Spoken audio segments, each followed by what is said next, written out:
Hold on 1 second. There's Michi. There's Michi. Take a look in for the Meech. Meechola. Pola. Alright, guys. Alright.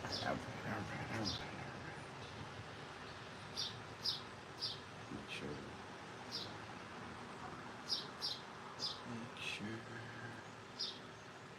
Come on.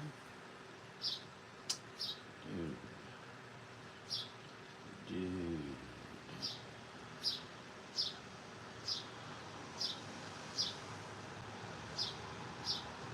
Okay, looks like we're going up there.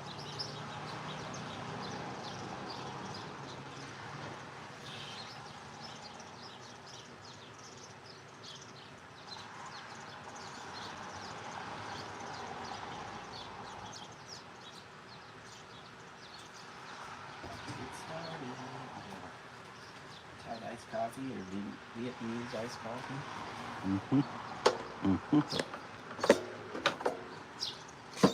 I put my glasses on. It's another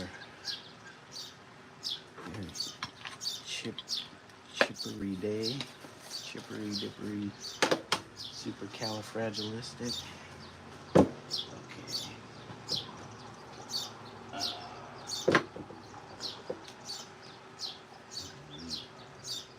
Reference photo. Sorry, I'm slacking on getting this set up right. Okay.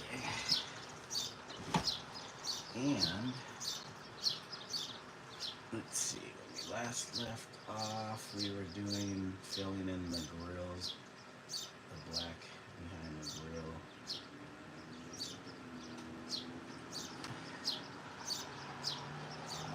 Let's see, anything. I should get all the cat hair out here. Painting on the cat hair.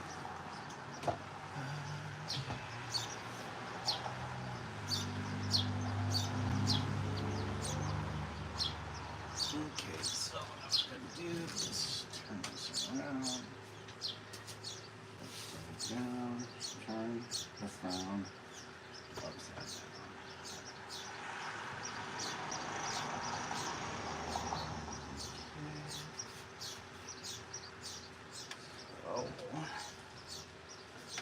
So, we did a little bit of the black we were using.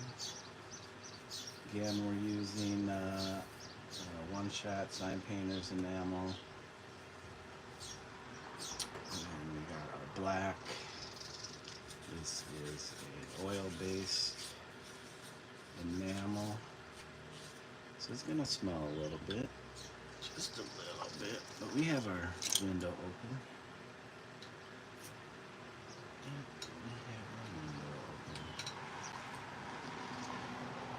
Yeah, you don't want to work around solvent-based stuff without some kind of ventilation.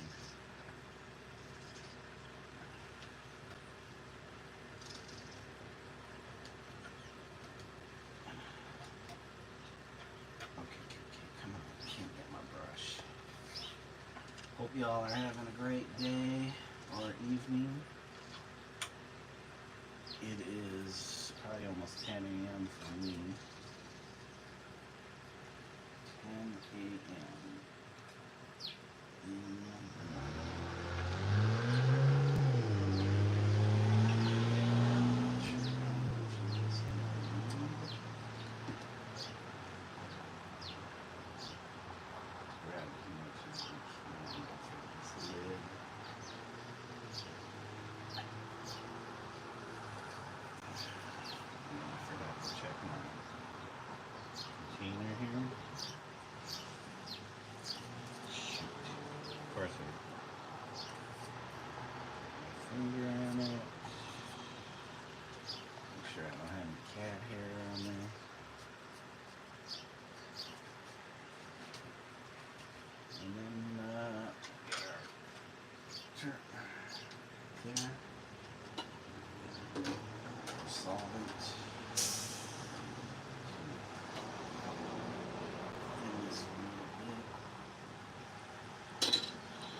swear I saw some cat hair.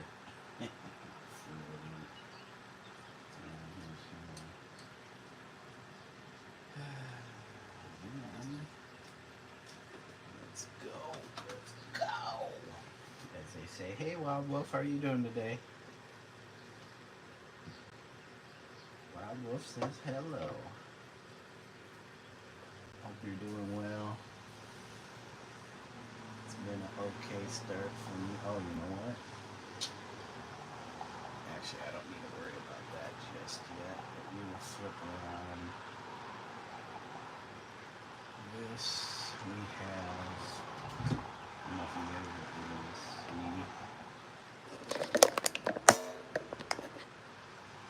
Where I'm working.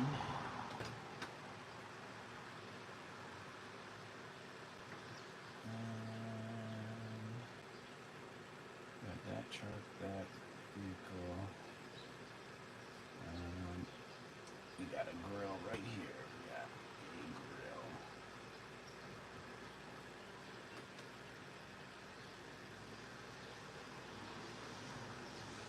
So how's your day? You're good? Walking outside for a bit. Nice.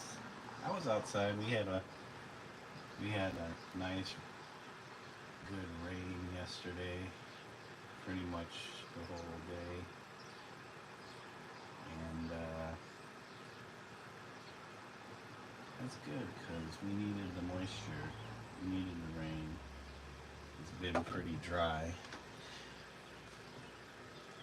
It's been a really dry winter. We didn't get a whole lot of snowfall.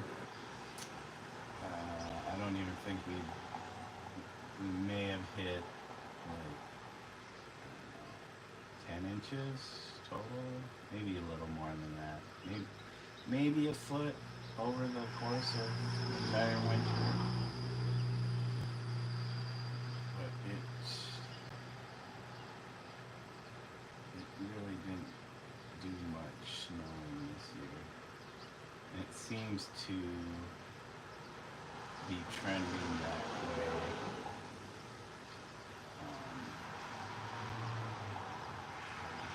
For the most part, for the time I've been here,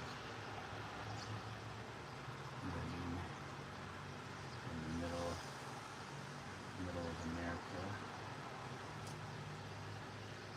So I grew up in Minnesota, and that's north of here, where our winters were a lot longer, colder, and definitely more snow. But even there, I think they're experiencing kind of a snow drought.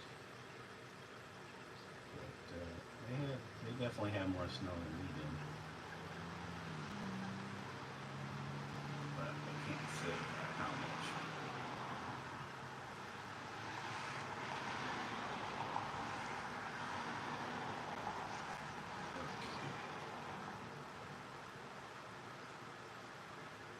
Fortunately, the few times I went to go visit this past winter, didn't really have to deal with much snow. So, hey, we got our grill in. Snow is gone. The snow is gone for you? Yeah, hope so. We're going to summertime already. We go from winter to summer, no spring. Things are definitely starting to come up here.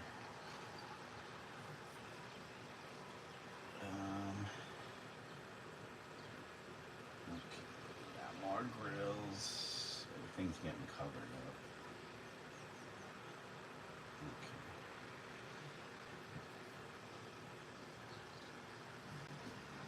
I guess we're doing this truck here. I don't know if you guys can see this yet. Let me see. Spring for, yeah, I hope so. I like spring and I like fall. Oh, we went from like 7 viewers to 1. Well, we're not the most exciting channel on the internet. definitely not the most exciting. Okay, so let's do this on this light.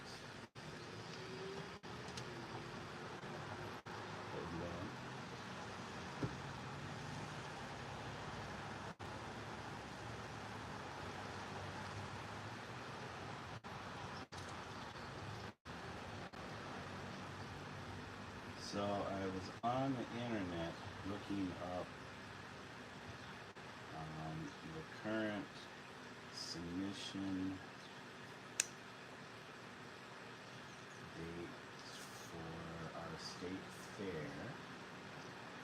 Oops. And it looks like we have till about the middle of June to submit. Is it the middle or the first of June to submit the artwork? Now,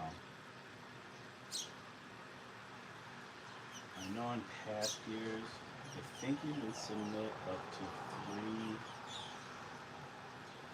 images or artworks. And I don't know if that's 3 per category or just 3 total. Hey, Wingin. Or Chista, aka Chista. Yep, it's that painting. Have you seen this before?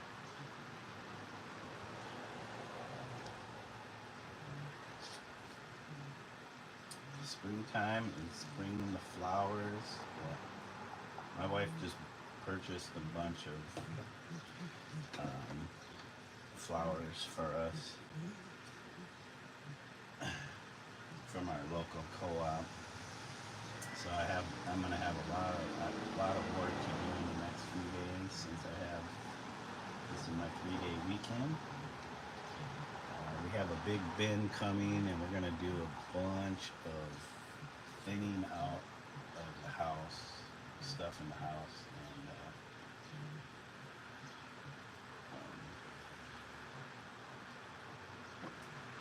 is that the grill?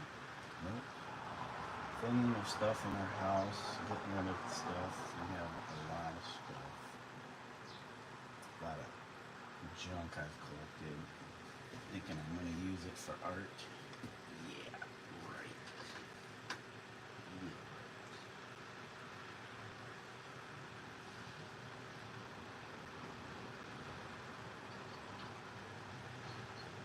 Yeah, I didn't want to throw it away if I thought I was going to use it. But if I'm not going to use it right away, then it's not worth keeping around. Which sucks. I mean, if I had the space, if I had a studio, I could probably keep it in the studio.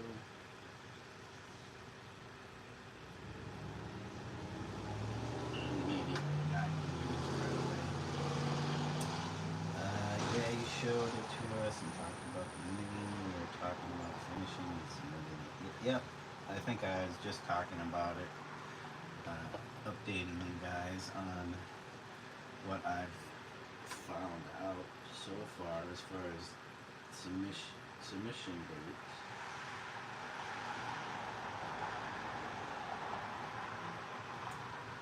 So it's a $25. Hey Kiki, how are you doing? Welcome. Thank you for stopping through. You remember how I told you there's this school I want to get into and it has an entrance exam? Yeah, did you get in, Chista? I hope you did, if that's the school you're trying to get into.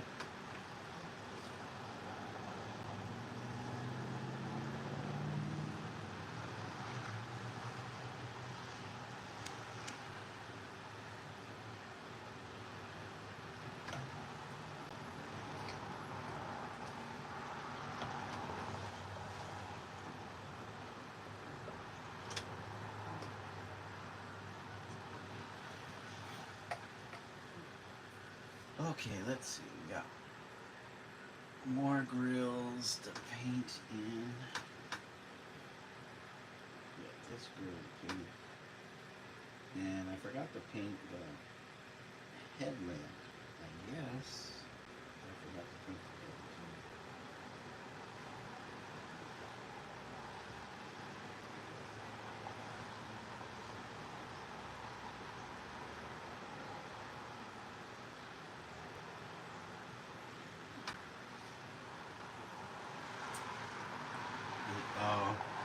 plans for 2 months from now.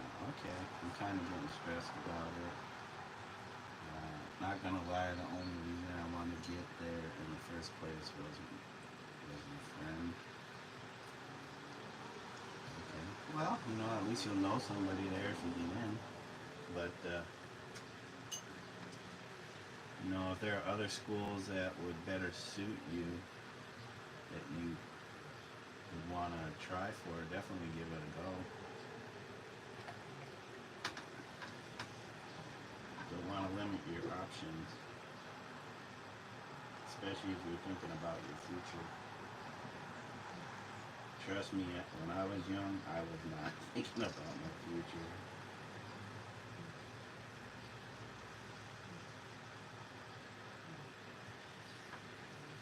So if you can set yourself up while you can now, I would say do so.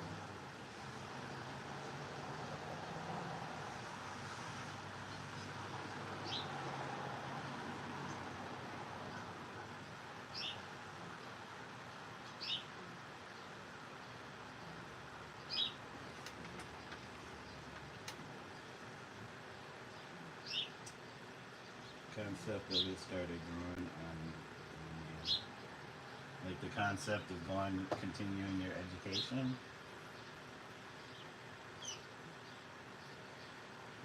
Yeah, when I was in high school and everybody was like, well, I don't know about everybody, but there were definitely people that were thinking about college and stuff. None of my friends, and most of my friends, they were just like friends that I was with at school. They weren't really people I hung out with outside of school.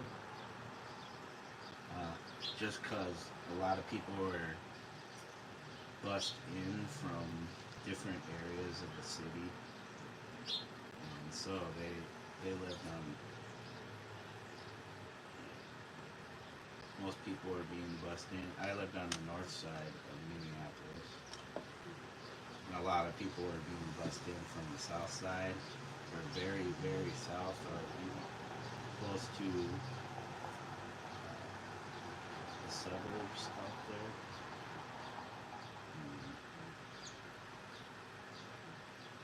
Yeah,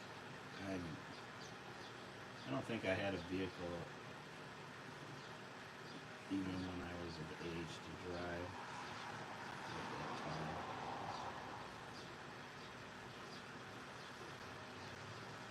But yeah, a lot of people were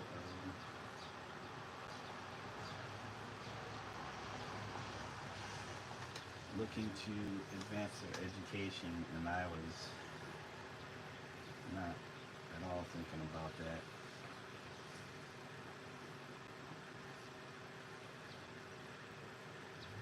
I'm going to study science as a major for high school. Okay. Art school would definitely suit me better, but let me see. There's no yeah, art schools. I mean, if that is what you want to do, but science sounds like, I mean, you could major in one and minor in the other. Yeah. I mean, yeah, if art is underappreciated there, I know the culture is different. You need a voice. Yeah, I mean, you could do both. It just depends on how driven you are. If you could do it all, go for it. And some people are that way. They can make it. They can make it happen. They can make it work. You just find a way to do it. You also have to be interested in it too, I think.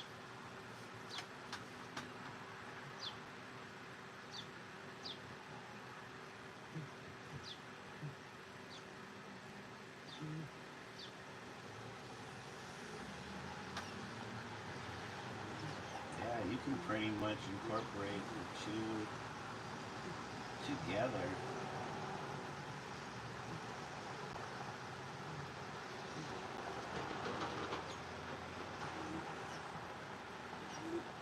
especially with where things are going technology-wise. A lot of artists are using new technologies, or their subject matter is science-based.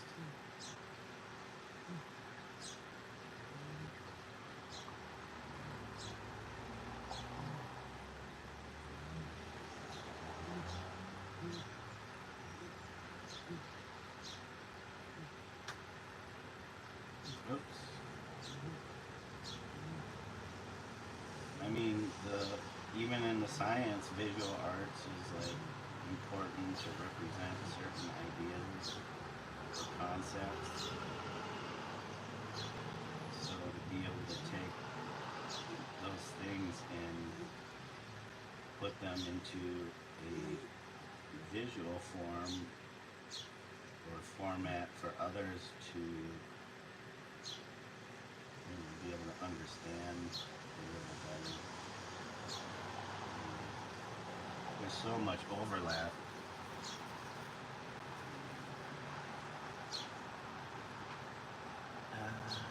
Let's see.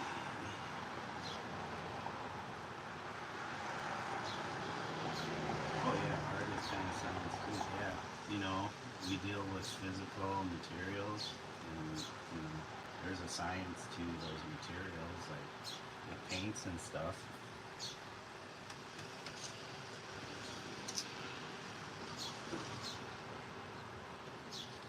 And people are always coming up with new materials. Let's see, sorry, I got behind.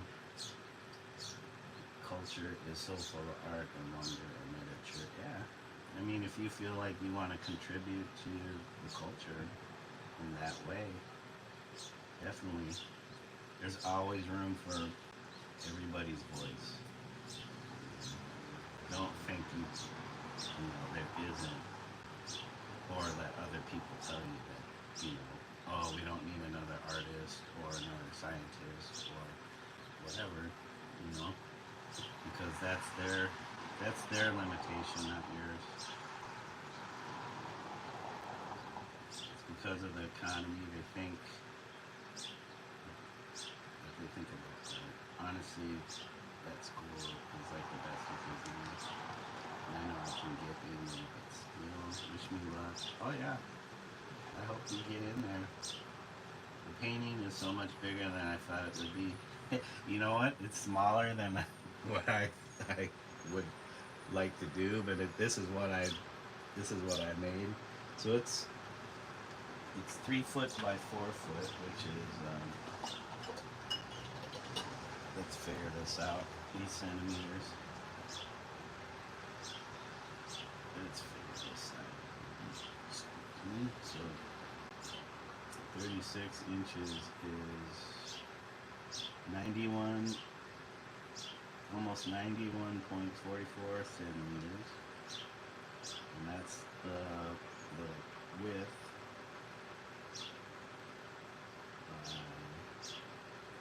121.92 centimeters, and that's the height. So it's a pretty decent sized canvas. I would say for large work, it's kind of on the small side, especially if you're used to doing way bigger work. Yeah, have you done you've done some big stuff, Wolf. You did that mural. That's pretty big. I mean, it's not a canvas, but it's still a large work. And this is kind of small for large works. This would be like a big medium-sized piece.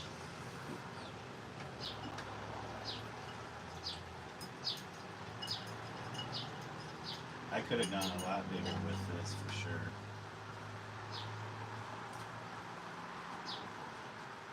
But with such a small studio space, going very large can be a little difficult.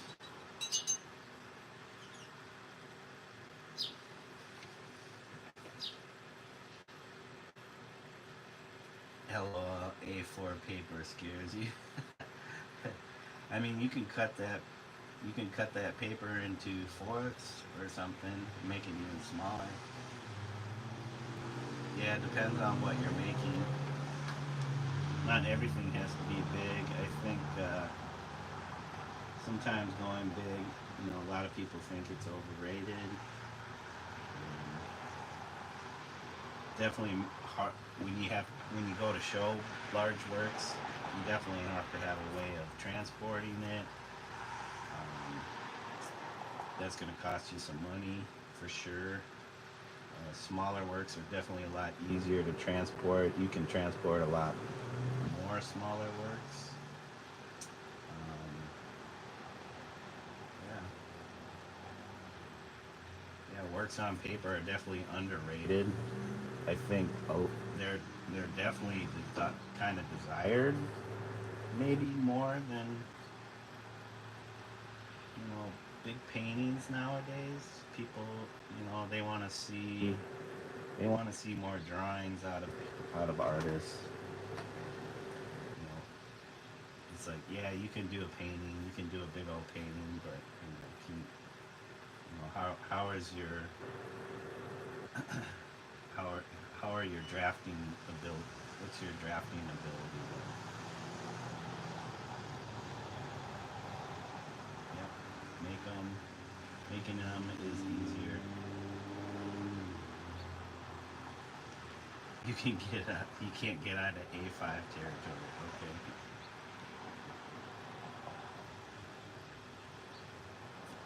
Yeah, there's a lot of details in this painting, but I also want to incorporate like areas where it's more flat, and then intersperse those flat areas with little details. I think I am going to paint in the background so you guys can see. You can see this here, like stuff like this. That's the underpainting, and I think I might, maybe I'll loosely cover that, but we'll see. Because we have a lot of like flat areas with these gray tones. So I kind of wanted the flat areas remind me of in whoops in digital work, kind of like vector planes. What was the name of the painting? I forgot. Oh, I have a working title right now. It's called Qilin It. It's a play on Qilin It. The Qilin, not K-I, Qilin is the Chinese word for the creature. It's a Qilin. In Japanese, it's a Kirin, Kirin. Yeah, it's a mythical beast. It's kind of related to a deer mixed with maybe a dragon. I'm not sure. Healing it. It's just a working title. I don't know if I'll call it that. Right now it's untitled, but the loose title is Healing It. But that might be too tongue in cheek. So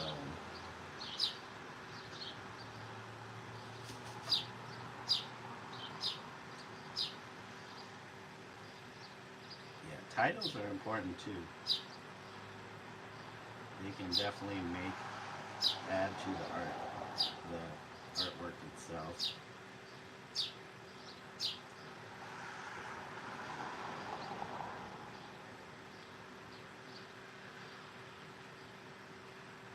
Or if you can't think of a title, untitled is always fine. There's nothing wrong with not having a title.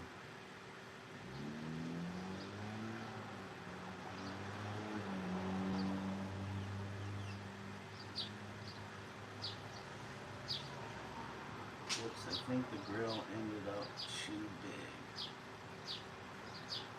And that's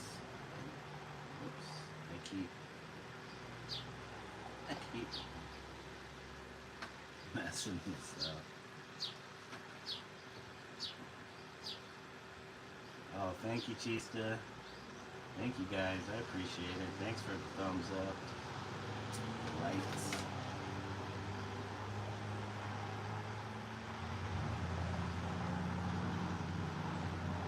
Yeah, there's still quite a bit of work to do on this, so I kind of want to stay on task.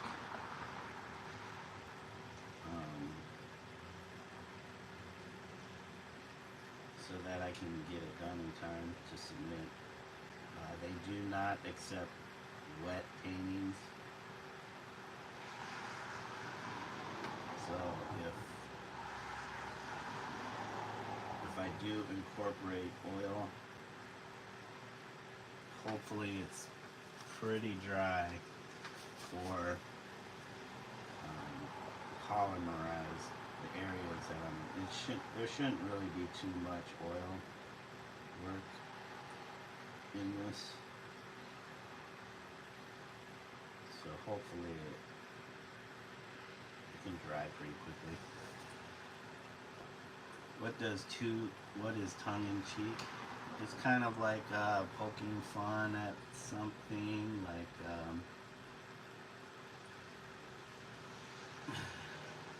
in a good way, not like a nasty way. Here, let's look it up. 'Cause I know the gist of the phrase. Let's see, tongue in cheek. Oops.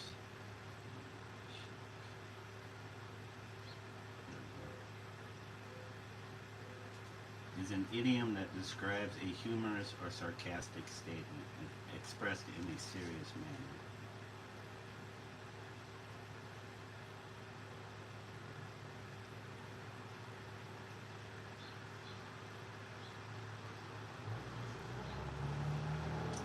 Let's see, do they have these? The phrase originally expressed contempt. Ah, okay. But by 1842 had acquired its modern meaning. Earlier users of the phrase include Sir Walter Scott in his 1828 The Fair Maid of Perth.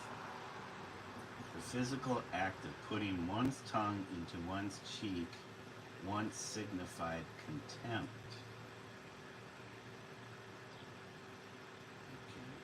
For example, in Tobias Smollett's The Adventure of Roderick Random, which was published in 1748, the eponymous hero takes a coach to Bath and on the way apprehends a highly provoked altercation with a less brave passenger.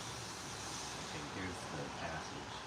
He looked back and pronounced with a faltering voice, "Oh, 'tis very well. Damn my blood. I shall find the tongue." I signified my contempt of him by thrusting my tongue in my cheek, which humbled him so much that he scarce swore another oath aloud during the whole journey. The phrase appears in 1828 in The Fair Maid of Perth by Sir Walter Scott. The fellow who gave this all hail thrust his tongue in his cheek to some scapegraces like himself. Never heard of the word scapegraces. Let's see. Is from scapegrace. A wild and reckless person, a scoundrel. It is not clear how Scott intended readers to understand the phrase. The more modern, ironic sense appeared in a poem in the Ingoldsby Legends, 1842, by English clergyman Richard Barton, in which a French man inspects a watch and cries, "Superbe, magnifique," with his tongue in his cheek. Inspects it, why? The ironic usage originates with the idea of suppressed mirth, biting one's tongue to prevent an outburst of laughter. That was what I was kind of thinking, like in trying to be subtle about your reaction, your expression. Okay, I may have gone a little too far down the rabbit hole with that. I think I get it. Like I like linguistics and stuff like that. Yeah, I wasn't that. In high school or in school, I wasn't very much into English language classes. Well, not language classes, but English as a language. It's grammar and usage. Yeah, it's fun to learn about. I'm always doing that because I don't know everything, so it's good to, even though I'm not in school, to continue educating myself in some manner. You know, in the old days, you would go to an encyclopedia or dictionary or somewhere, go to the library and research stuff. With the internet, and you can't always take the internet face value. But there's still information on there that isn't trying to mislead you.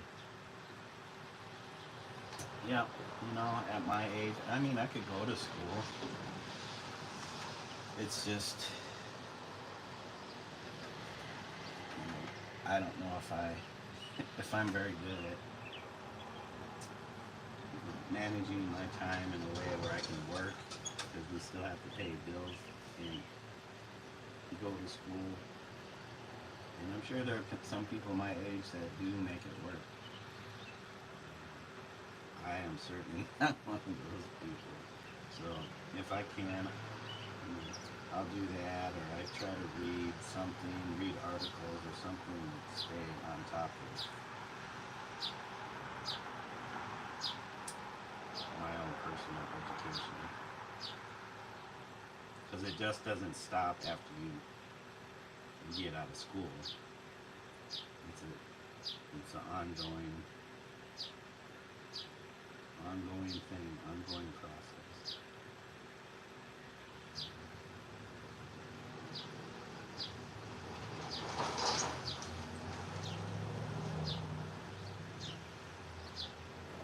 Well, I'm kind of making my own lights on this one. There's no headlamps. Oh, there I go, trying to like zoom in by pinching the canvas, thinking I'm gonna zoom in on the canvas.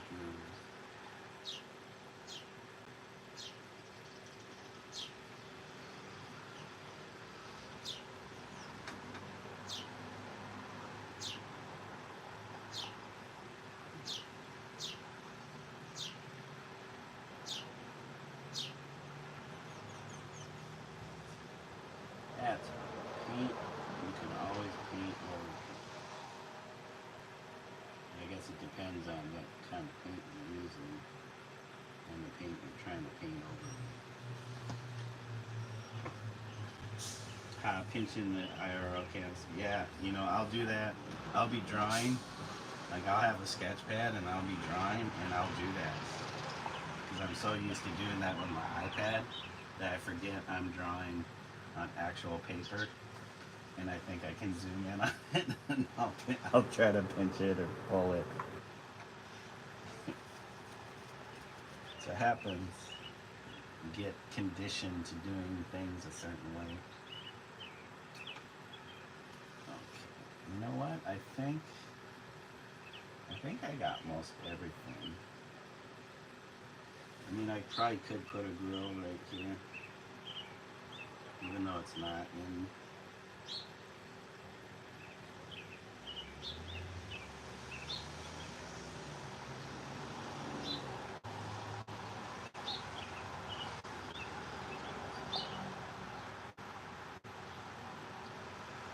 Really careful on this.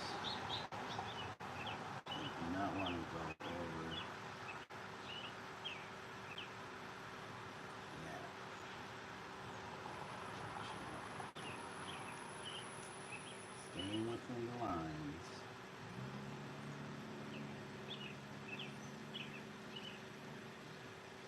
time and a place ready for this.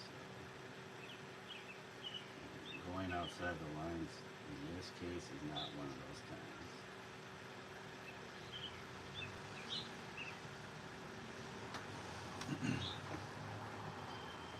Alright, Chista, thank you for hanging out. I hope you have a good day or night, evening. I know it's a little later for you guys. And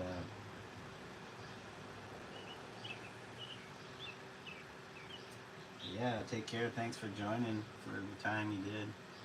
And good luck. Good luck. Good luck. Good luck. Even though you have two months. I think you said 2 months. I think I'm gonna put a grill on this one because I think there would be a grill here. In actually any of these vehicles, I'm gonna do that where it's not in my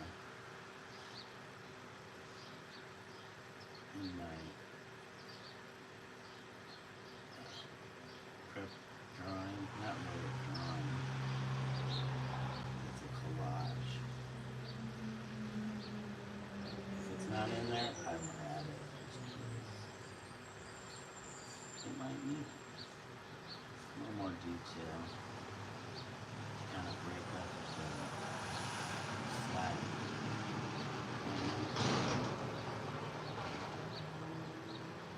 Break up all these flat planes. And I think, where's this vehicle here? Even though you might not see it, it's going over there. Alright, Chista, take care. Thank you.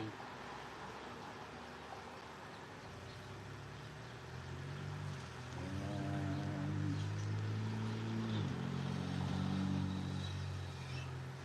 some of these trucks, like this truck, there's a lot more on this truck. So we could probably add a light.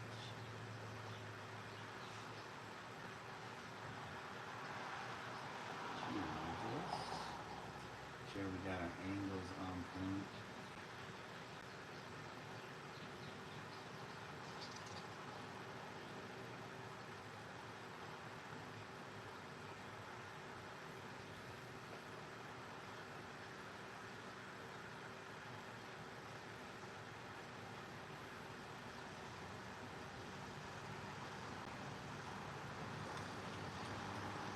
Now,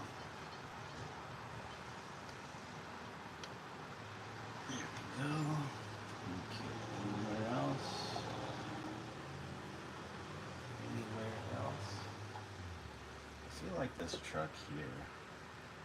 Okay, we got this truck here. Its window comes down to about here. That. About right here. Is a definitely grill.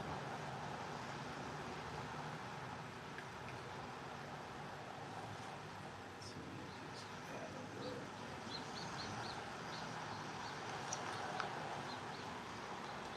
Make sure our angle is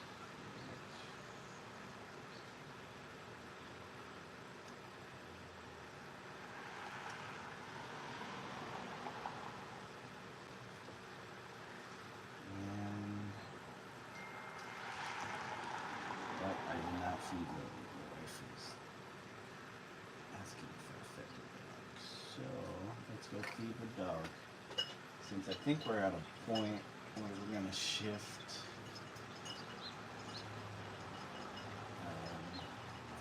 back to adding the, well, shoot.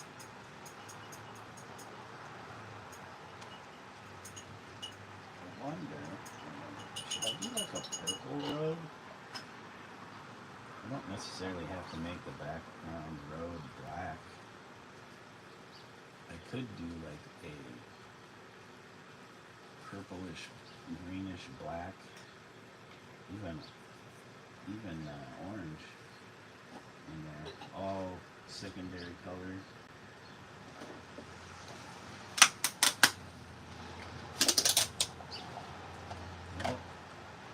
two things dry the most. Let me put this black in there so it doesn't dry out. I'm going to go make God's food and I'll be right back, guys. So, just sit tight.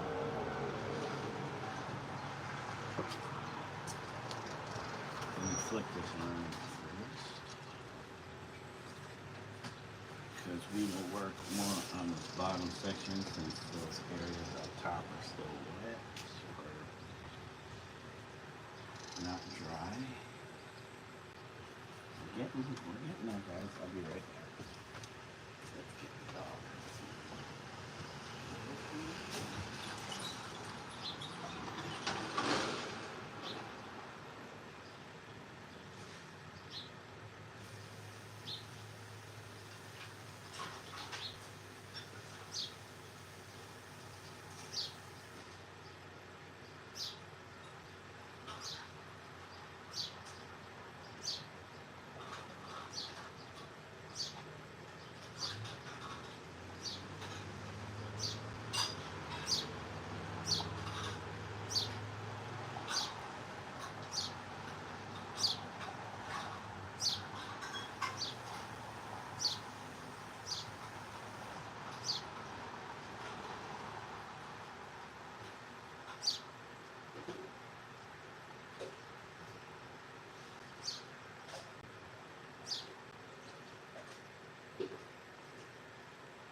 Alright guys, this is going to take a little longer because I got to take the dog outside real quick. So hang in there. Come on.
Okay, guys, sorry it took so long. I decided to take the dog for a short walk because she hasn't had one in a while, and I felt like I was neglecting her walk time. And since it is my day off, I should give her a walk. Okay, so what's next?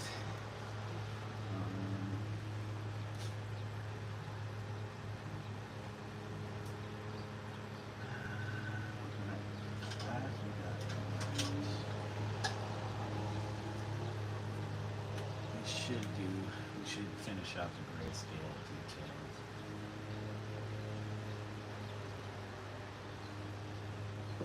But let me try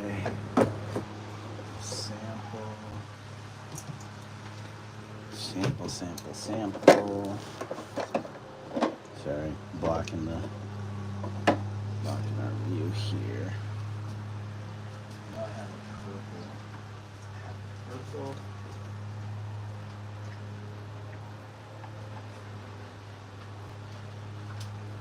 I have this purple latex Valspar color sample.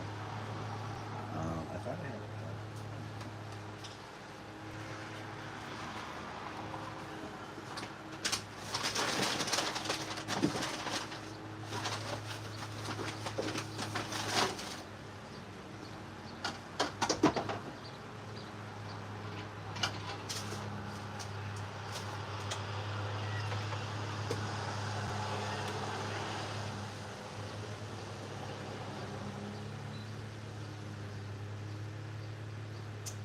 Well, it's kind of more brighter than I thought. I don't know if you guys can see that. But I might have to mix it to dull it. And what do we have to mix it with? Yeah, this gray-green. We do have this dark gray. What is this one? A cat barf on it. Can't tell the cat barf's on top of it.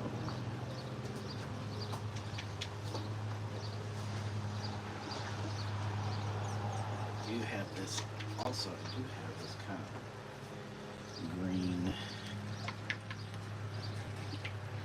Possibly might want to use that. Let me put my back so it can dry out. And then let's try to figure out a mix.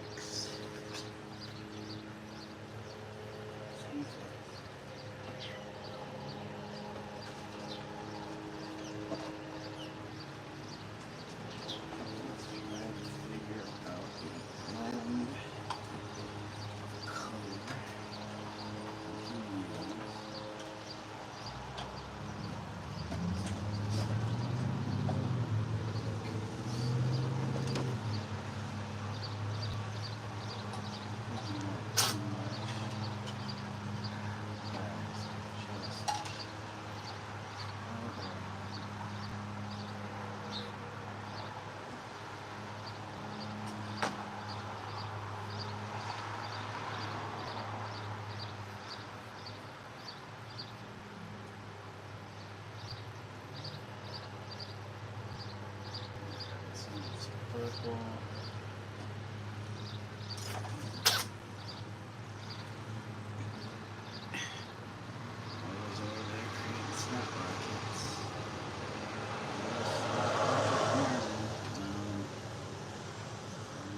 Try some of this gray.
let's mix these two up first.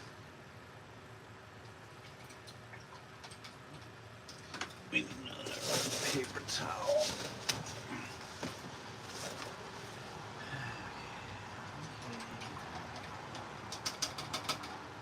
Trying to get like a asphalt kind of color.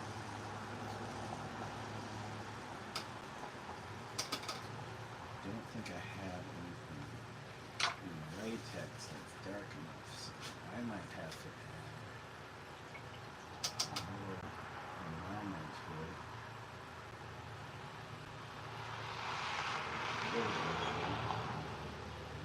Let's see how that works.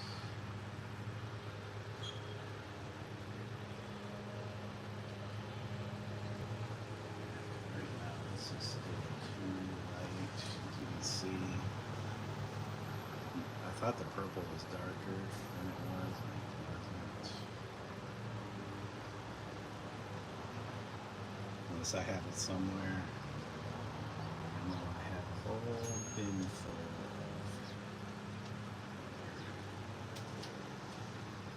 stuff. Let us add some of this black. There's a possibility I might have to go get some more of this.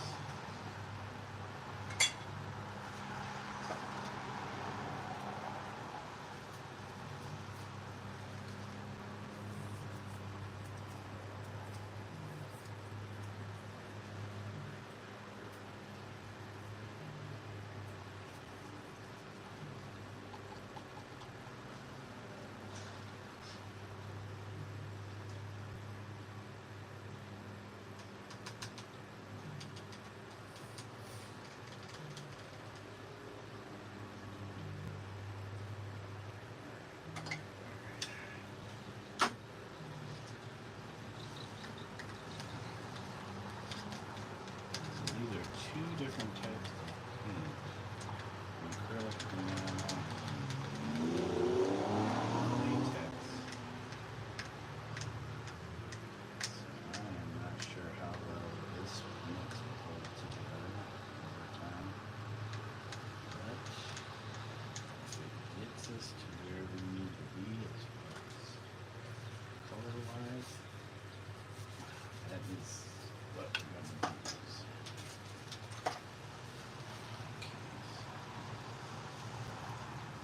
Definitely looks a little closer to that desired outcome should be.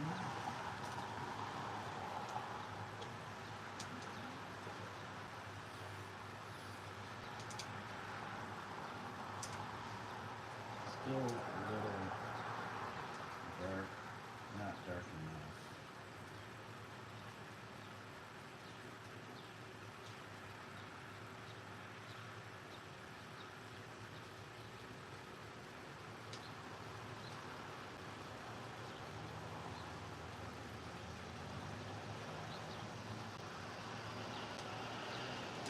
God dang it. Well, this is where I got paint on my clothes.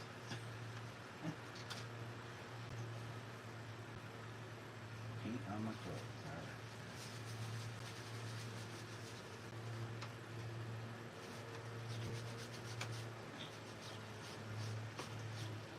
Well, that's as good as it's gonna get. I'm just gonna leave that because it's just gonna smear all over the place. Okay, so alright guys. I'm gonna put us on another break real quick. Breakfast. Third floor.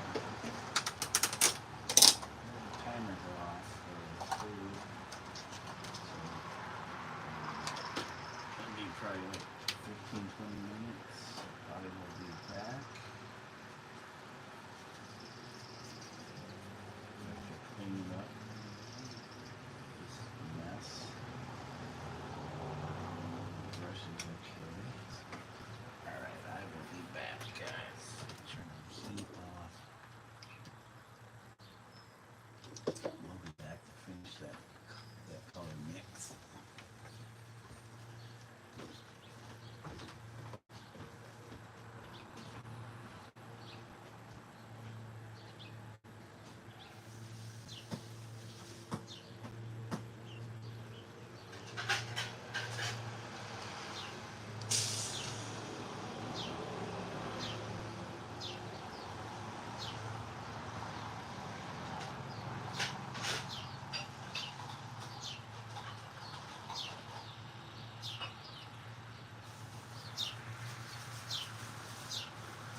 way back.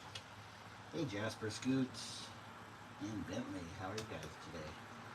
Sorry, I was doing a little breakfast. Boring. Yep, not much going on right at that time. Move, please. But we're back. We're back.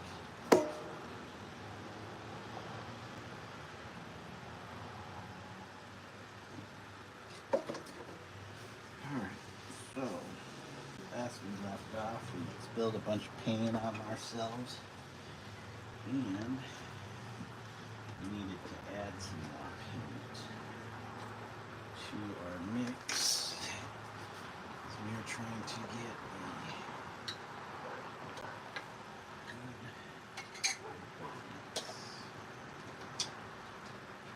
color, if you want to call it that. We're trying to get a color. Okay. Oh. Let's add some more of this black if we can.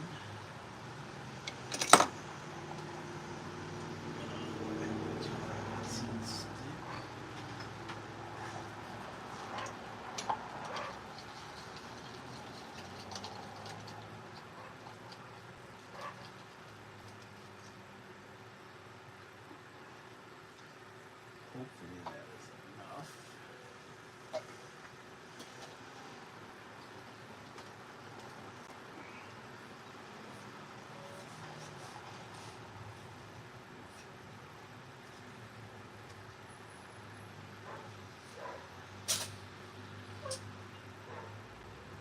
Oh, where are these cats?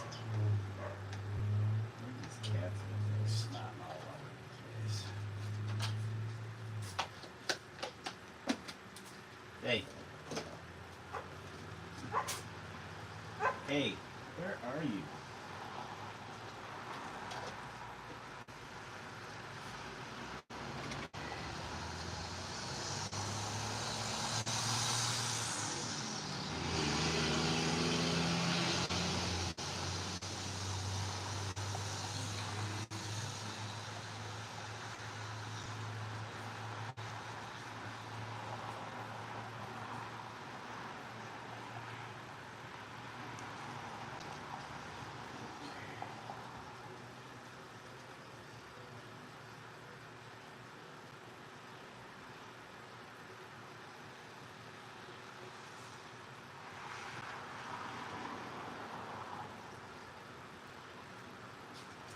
See if we can mix this without flinging paint on ourselves again.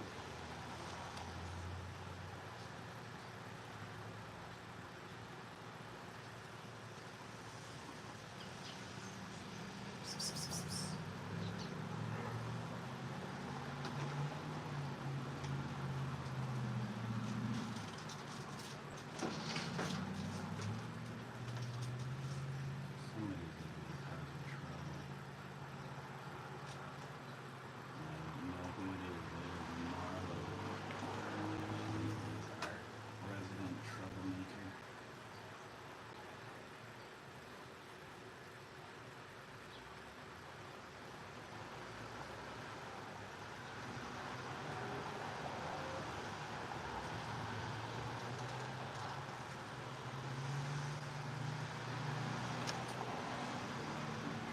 A bit of water on this.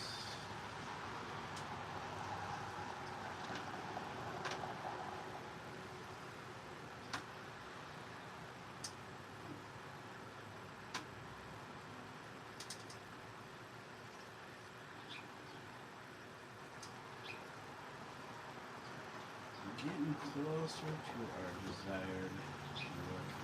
Dude, what is going on over there? Somebody is trying to mess. Trying to mess.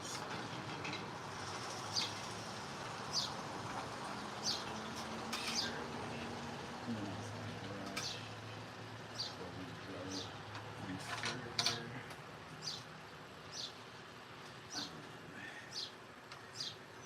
We need more black.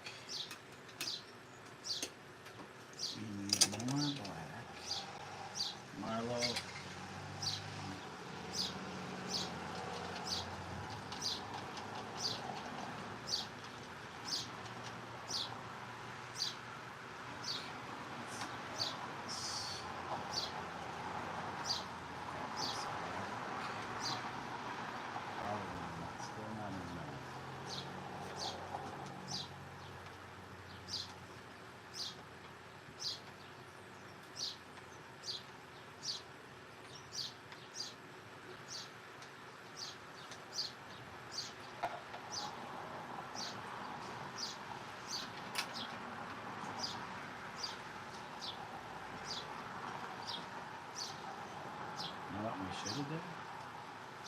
You start with the blacks first, and then you just add little bits of the additional colors in there.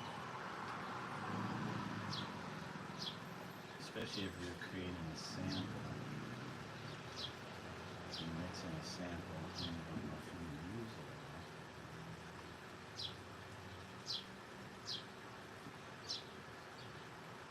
So that probably would have been better.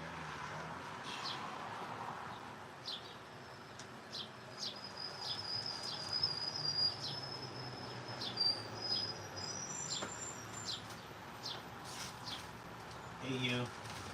Hey! Cut it out. There's no need for you to be doing anything. Especially anything that's causing trouble. Hey! Right now, get out of there. I don't want you to be doing anything. So, let me grab a little container here and a little bit of water. Kind of mix.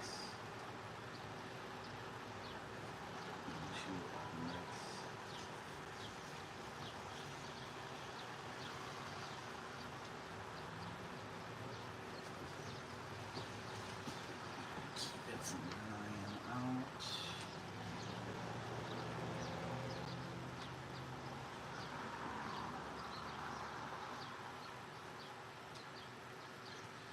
Well, we're getting a dark kind of gray, but it's not an asphalt color.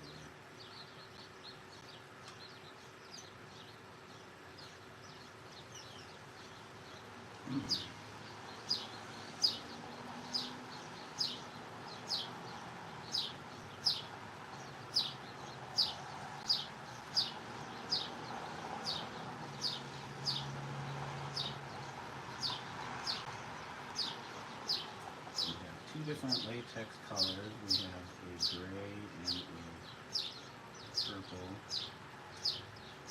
And then a lilac color.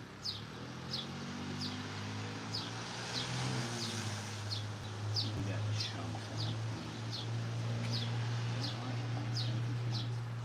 Not too bad. We'll make use of the chunks. Hey, how's it going? Full of rain. Welcome, welcome. I hope you're doing well. We're just trying to mix up the colors. I don't think that's really coming across on screen. That is good. That's good to hear.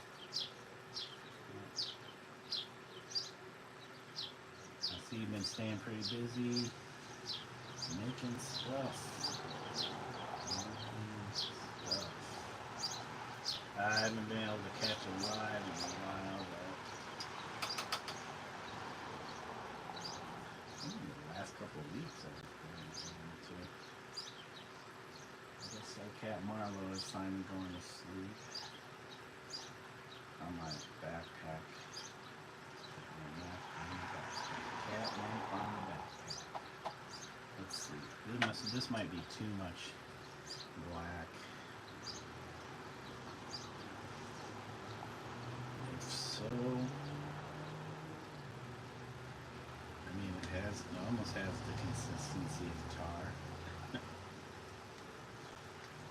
So I'm trying to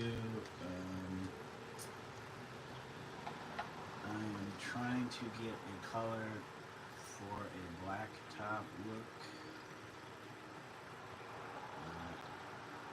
I'm going to try to paint road. So far I got this really dark gray.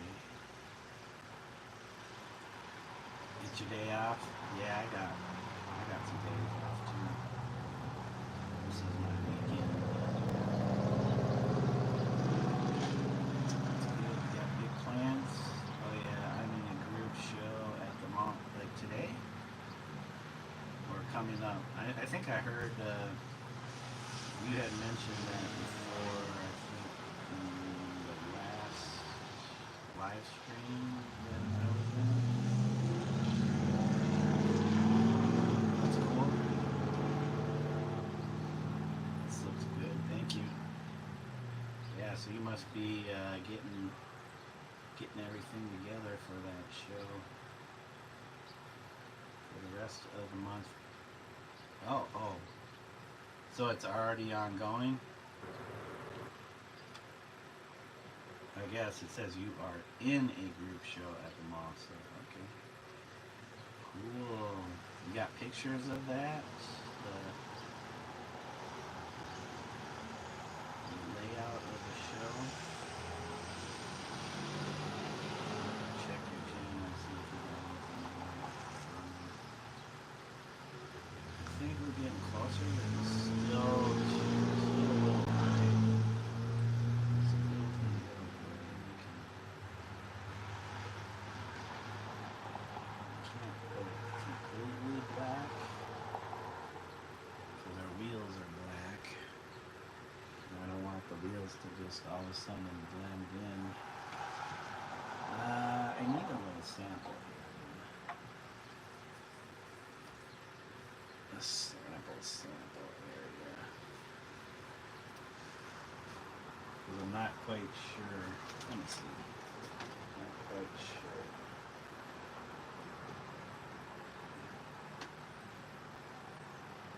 I mean, that seems to look black enough. And if I have to wipe it up, if I need to wipe it off, I can. Alright. So,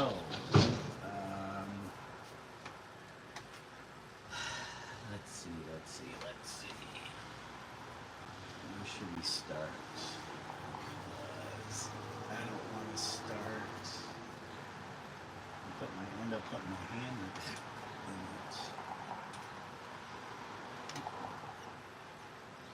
I think that is painted. This is dry. That's dry. That's wet. Well, let's start with this.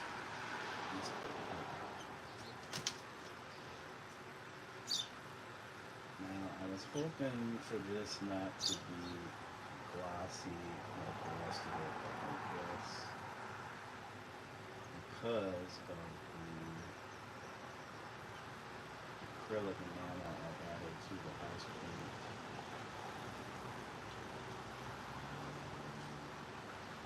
It's going to have a certain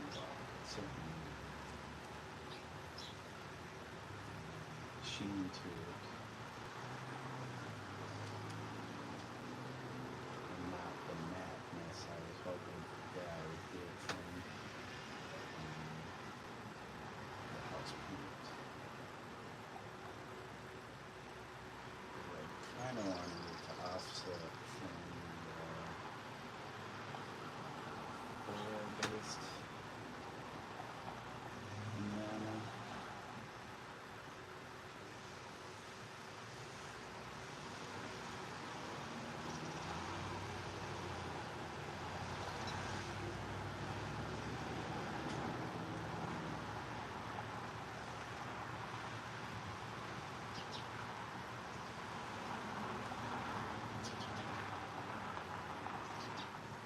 I can always go over it.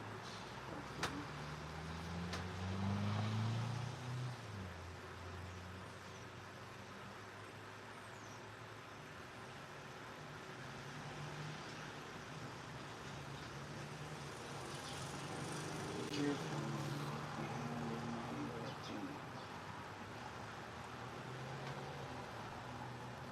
Since April 11th. Alright, so it's been a little over a week now. It's on my live streams in the artist's work. Oh, okay, I'll go back and look at it. Can't what you're applying paint to? Can't see. Oh,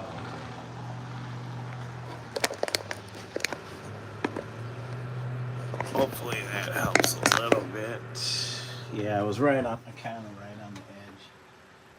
So I was right over here. I can always, oops, paper towel just ended up in the water here. I do need to close this can. I don't want that drying out. And then, let's make sure our brush doesn't get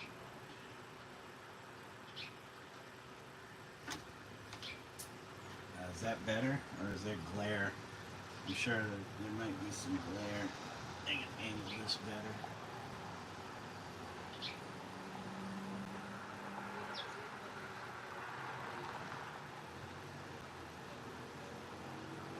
Okay guys, it sounds like I'll have to take a quick break here because we have a bin coming in, getting dropped off.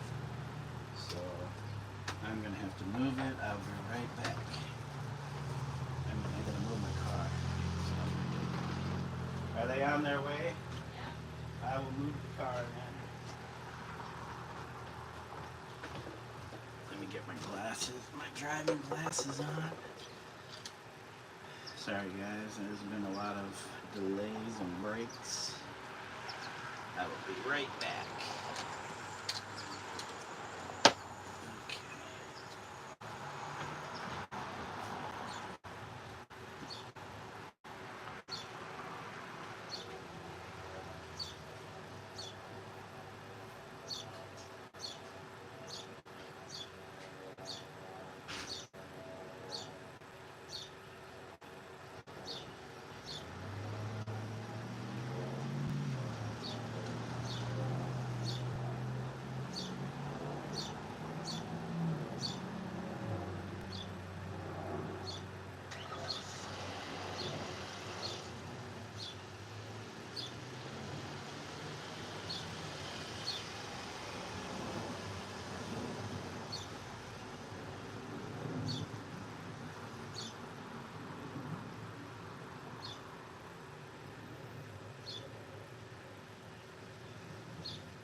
for them to show up.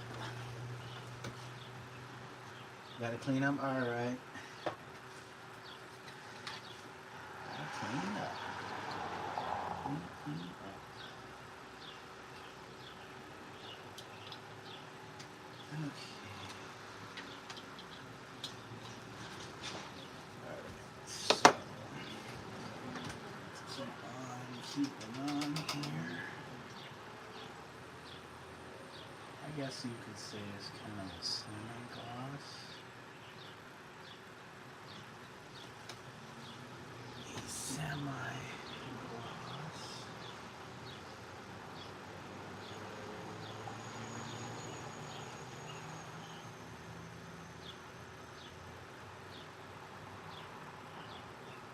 I guess we are losing our background.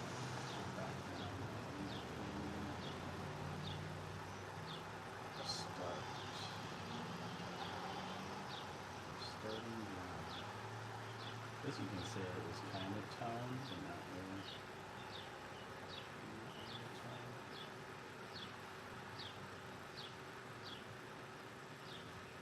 I did a loose wash and some splatters in different colors.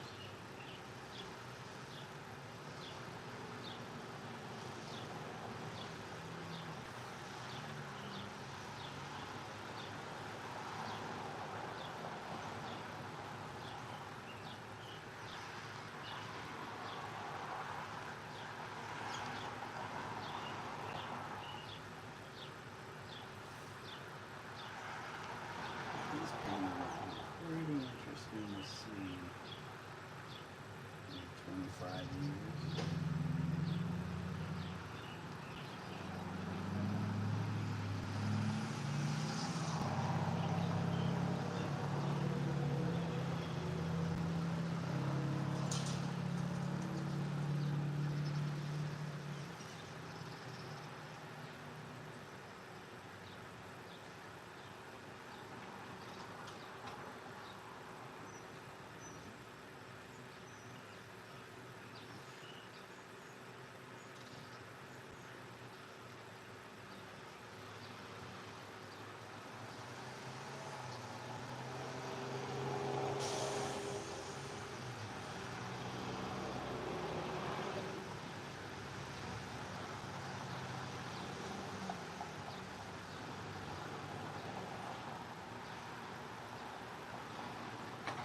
Oops.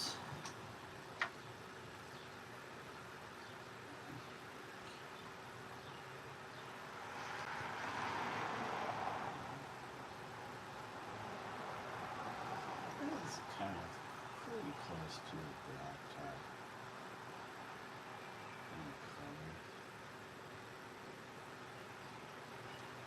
Still like a very dark gray, but not black.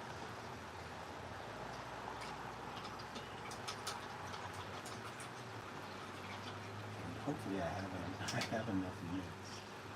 I will have to remix at the end.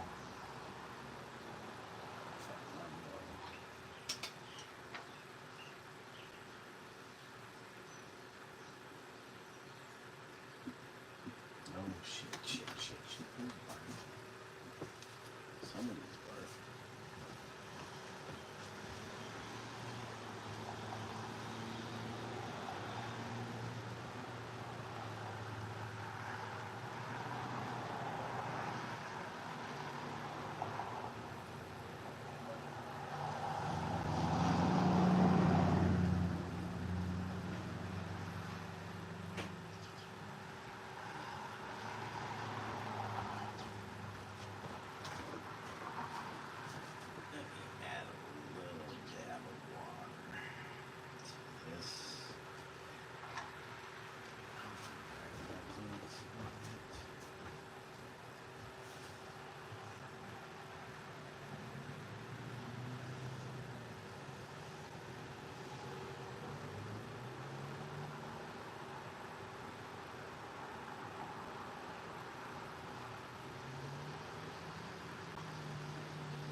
It's about to show up.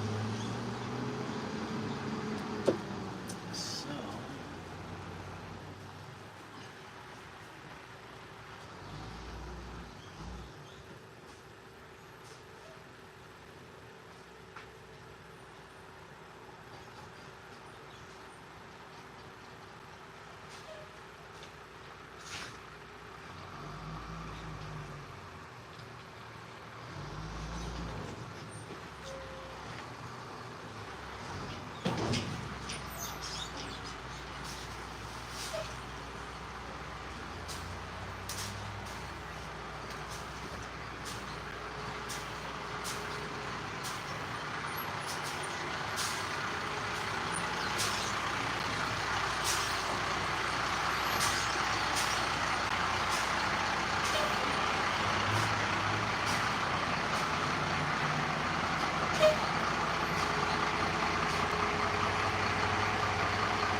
continue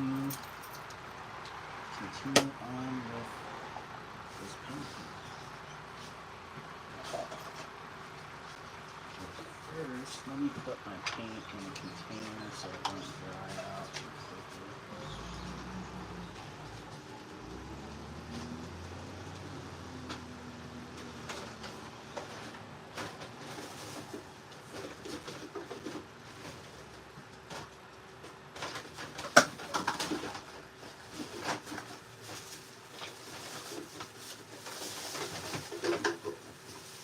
You know what? I just found some more of my latex paint that I bought. Red. Maybe gray green. Okay. Nothing purple yet. Let me put top lid on this and then I'll grab my refill and I'll be right back.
Come on, no trouble.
Sorry guys, I've been slacking. Who do we got here? Laughing Girl, welcome. I don't know if you're still there, but we got a dumpster delivered because we're gonna do some spring cleaning and get stuff out of here. So get that, get the car. Ended up putting a bunch of stuff that was just sitting out there in the driveway ready to go in the dumpster and put that in there. And so I was looking at our road outside and it is all asphalt. I'm so used to seeing new asphalt. Well, asphalt out there is all grayish and so looks pebbly too. Where did I put my here? Look kind of pebbleish, whitish, grayish, light grayish. So I might do another layer, but I will do a base layer for the asphalt. And then we'll go from there, because Since we have a lot of gray tones, gray values, I don't know if I want to go with the light weather aspect. We will see once I get all this figured out. Let me get the thanks for the likes, guys. I appreciate it.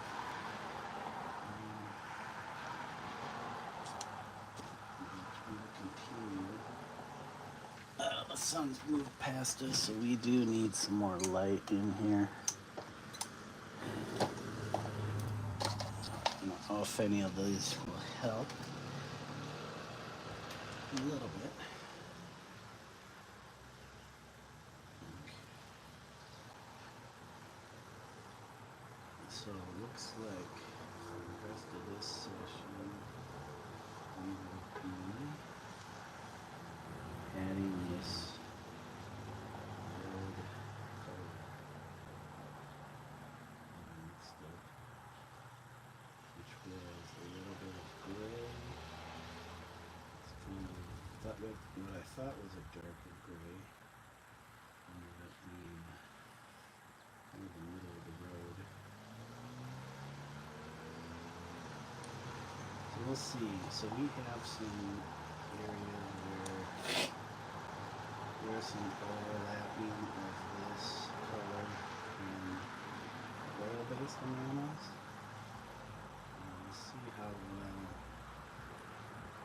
that holds up to guys. In the future, we'll have this record of it if YouTube is still around, or some way of viewing these YouTube videos. Unless YouTube says they own all this, because I posted it to the platform, and they own all of it. I don't know if that's true, but they have it on their servers, so technically they have these videos. It's not like it's on my computer or anything. They are out there in the YouTube cloud. And that means whether I say or not, they technically own my content. Legally, it is my content, but it is on the platform, so it's something I'm sure that is being debated or has been debated or is not even recognized at this time, because people are just into making content and they need to post it somewhere.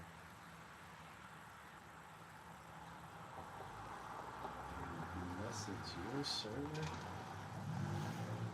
that's posting content, somebody has the rights to it. Hey dude, get out of here. Get the H out of here with that. Go take your snooze somewhere else. Snooze little cat.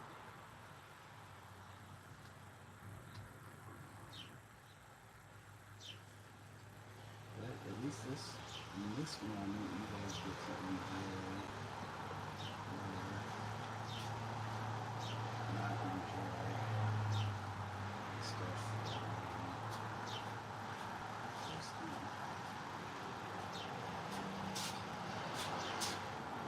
Dude, Michi.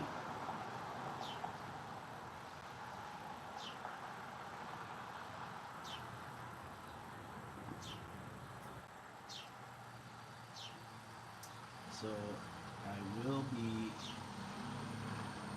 putting in the road lines to help define this as some kind of roadway. I'm assuming that is implied since there's all these vehicles kind of lined up. Who knows, maybe in the future there will be no roadways. Everybody will be flying, there will be no cars, or you might have access to cars. You won't be driving yourself. Things will be all automated, you'll be on the automated schedule. Just like a bus. Nobody has the right to drive themselves unless you're out in the middle of nowhere.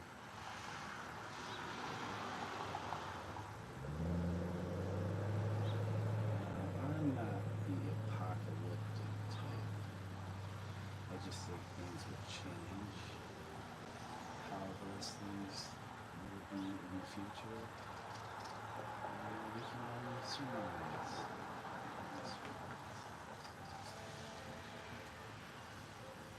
But with this painting, they'll have a record that we used to commute in Norway. We just showed Norway. People driving in vehicles, but not really driving because they're all stuck. So this is a static image. People stuck in traffic.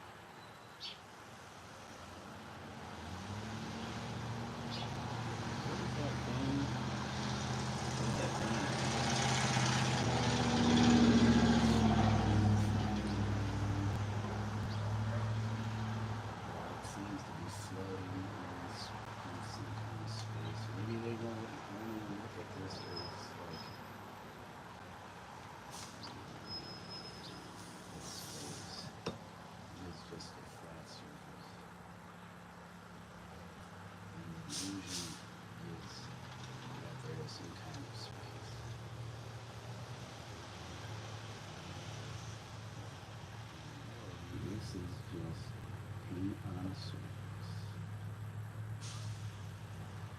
This is pigments and some kind of vehicle, either polymer based or oil based, and then it's synthetic on a surface.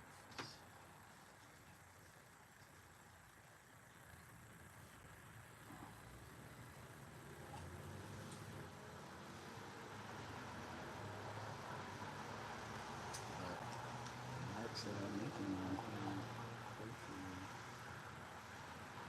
use illusion of space.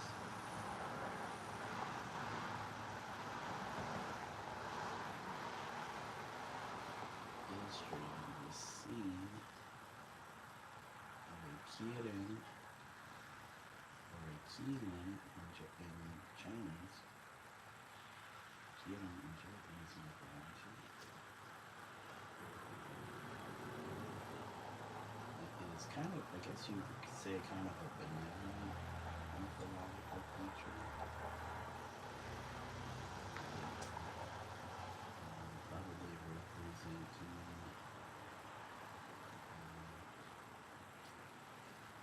the natural realm.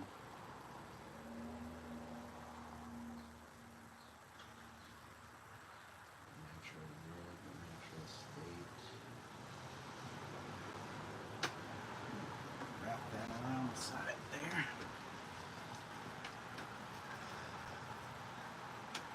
Well, we'll have to put some highlights or something on the tires, or if I do the road color a little lighter, any of the dark can be kind of a cast shadow. And we're going to continue and leftmost open spaces. I'm trying to do this in a way where I don't end up putting my hand in that, even though this should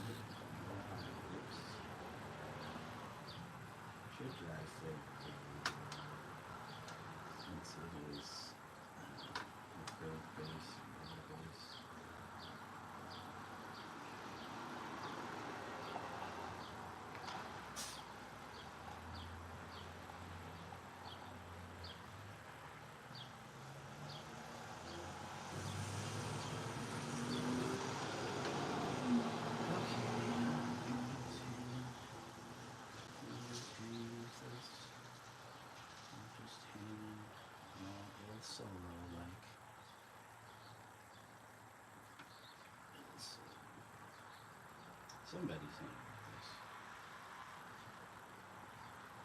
And it sets myself.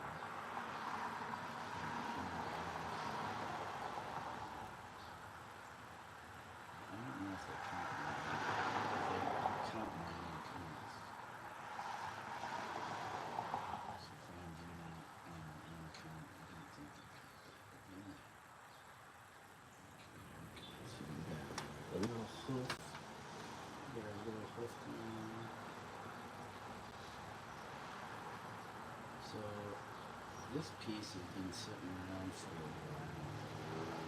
And I can do a bad job, terrible job at painting this. The thing is, how would I paint? I don't want to go over everything. I'm trying to finish this. But I do want to complete the finished work.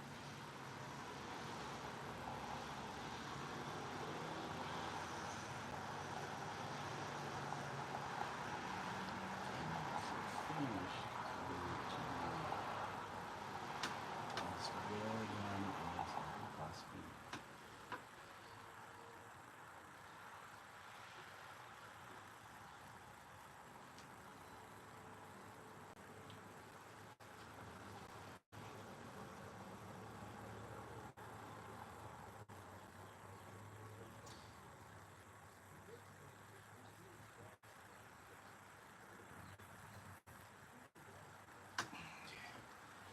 Alright guys. Hey the dude 174, how are you doing today? Welcome, welcome. Hope you are doing well. Having a great day or evening wherever you are at. We are just are you guys able to see what I'm working on? Is the thing cat. If you do not stop causing problems.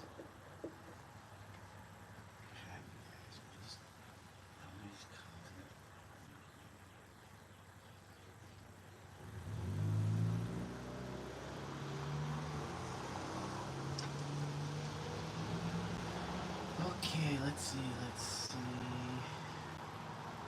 So let me do this up here first before I start moving down on this side.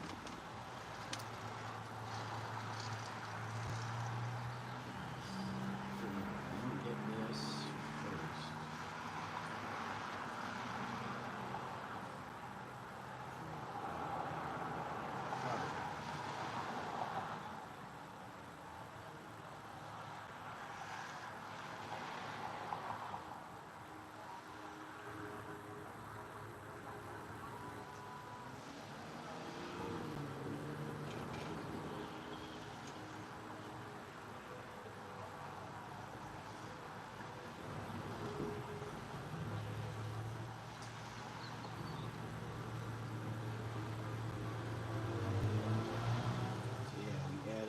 I kind of spaced out when I was talking about this.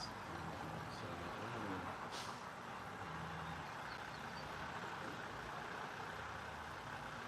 it was this gray, kind of more, and it's definitely lighter than what it was. It was that gray, and this purple.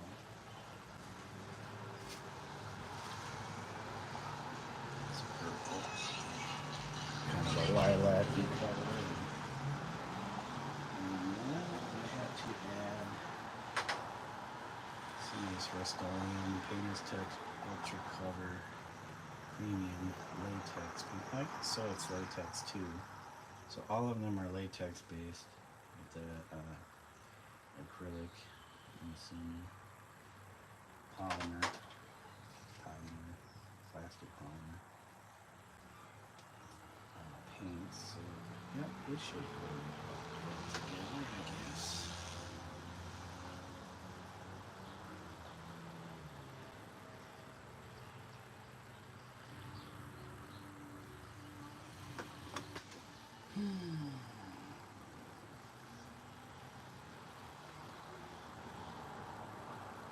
So yeah, I was thinking about painting last night.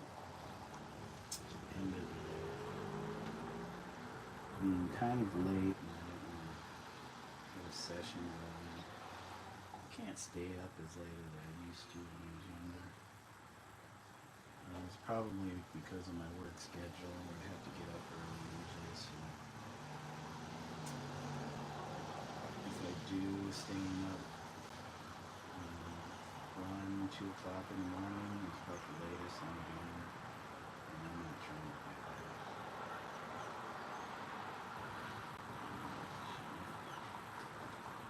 Well, I used to do a lot of late night, overnight painting sessions.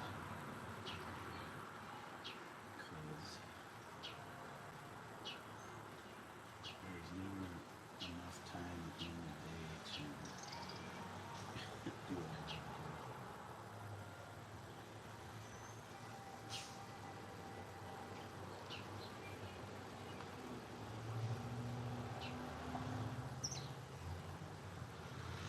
I'm trying to do a mix of painting carefully, but also not going too slow.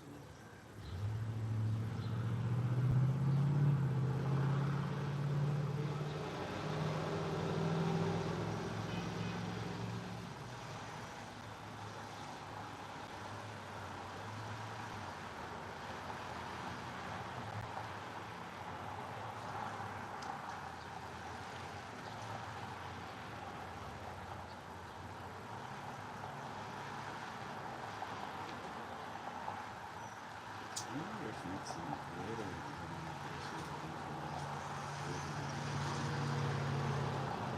I know a lot of people are using various materials, unconventional materials in their works. They have methods. Glitter is one of those. They use that shade.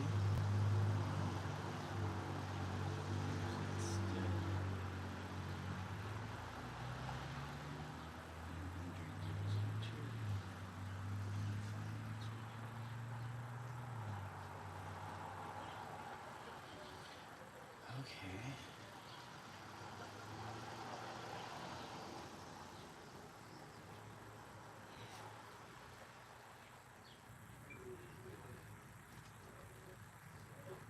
You know, I probably could use a flat for this. There's some areas you could do it with a flat, but not as carefully. You have to be more careful with a flat to get it into these inside corners.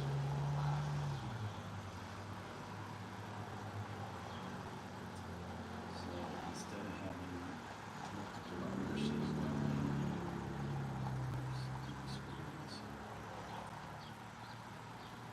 I'm just going to do it with this one tiny brush.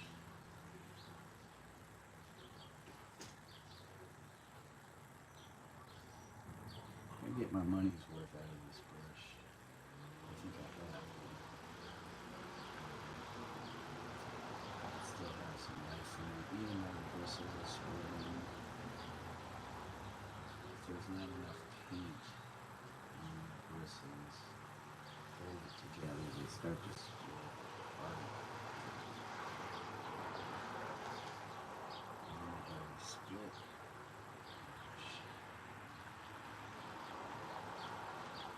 And if that's what you need, then that's what you need to be painting with a snake's tongue. Forked tongue. Forked brush.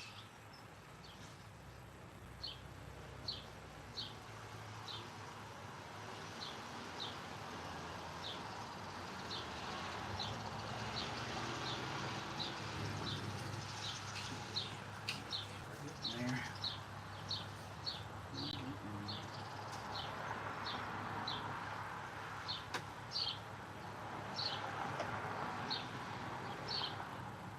Am I you guys even seeing this?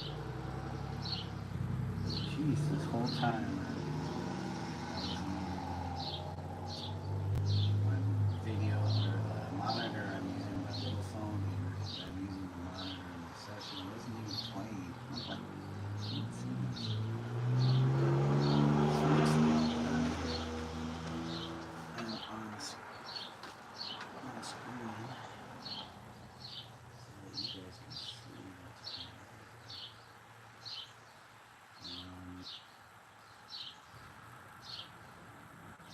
sure if I can get, because I'm moving around quite a bit on this canvas. I don't know if I want to get move the camera in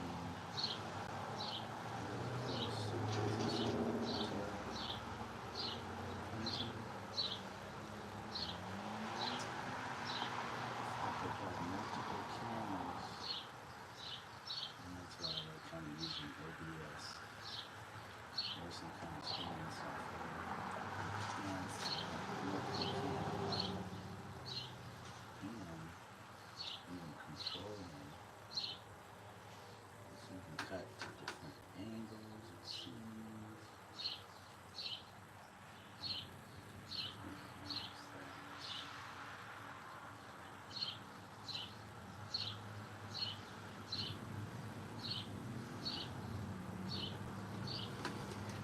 Well, I hope everybody's doing well and enjoying their day.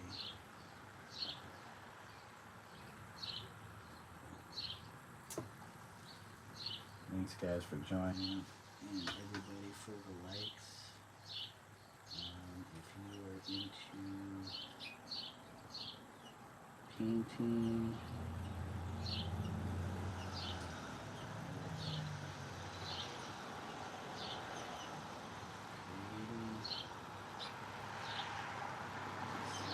channel's new, but I don't really post videos. I just do live streams mostly. I'm not gonna make any instructional videos at this time. I don't do shorts. I'm lazy at making shorts. That means extra work, even though video editing was something I really enjoyed doing when I was younger. I feel like it takes away time from my painting.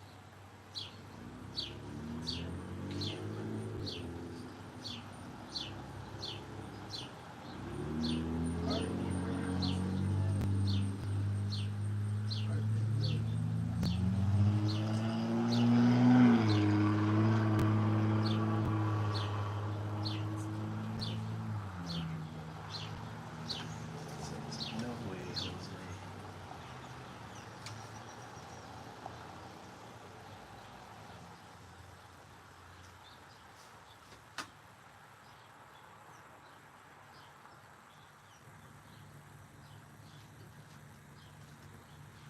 You're too busy painting, you can't be using all that time.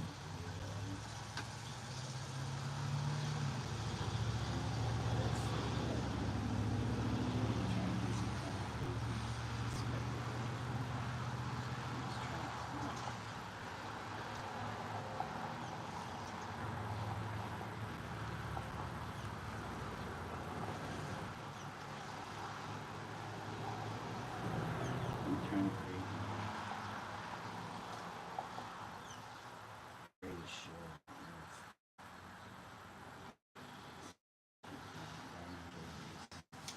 It's just me painting, and that's doing some rambling, some ranting.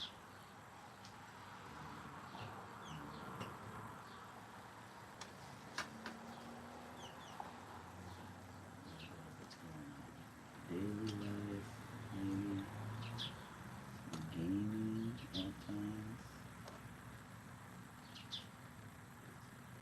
But it will always be a channel dedicated to creativity.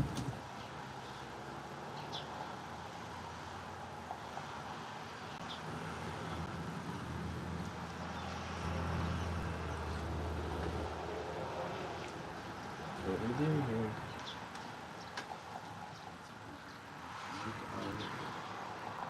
Sometimes you talk about things. Try to make it more than you talk about.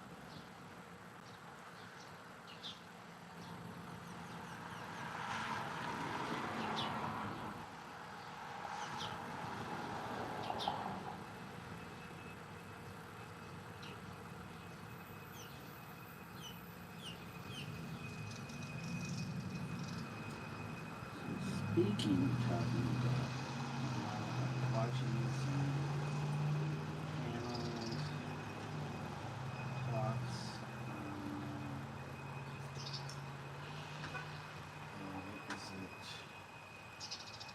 art channel. San Francisco. I don't know if it's a museum. Not that one. No, no.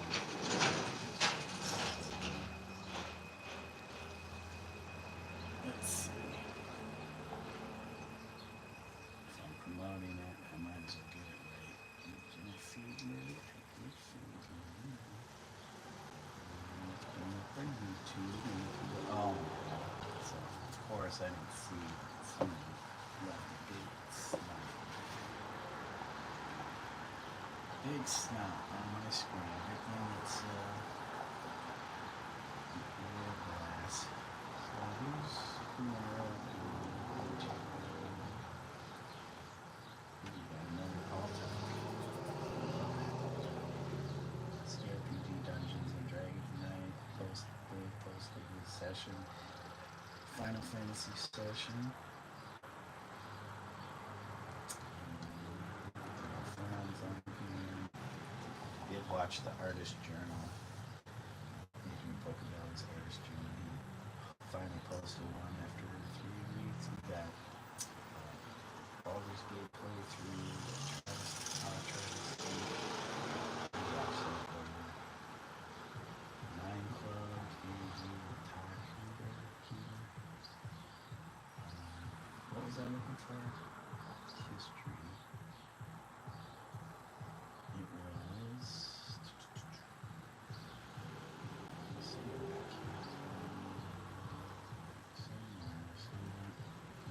Fine Arts Museum of San Francisco. And they have some panels they did about 10 years ago. Somewhere in 2014 on Keith Haring. Keith Haring was an artist from like the late 70s to, I think he passed away in 1992. Is it from AIDS? He is part of that New York 80s scene. We hear about he knew a lot of graffiti artists. He was friends with Fat Five Freddy, Fred Braithwaite, Jean-Michel Basquiat, Kenny Scharf.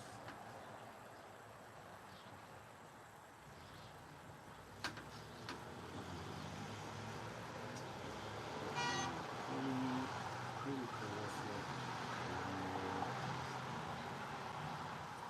Kind of pop. I don't know if you'd say political pop.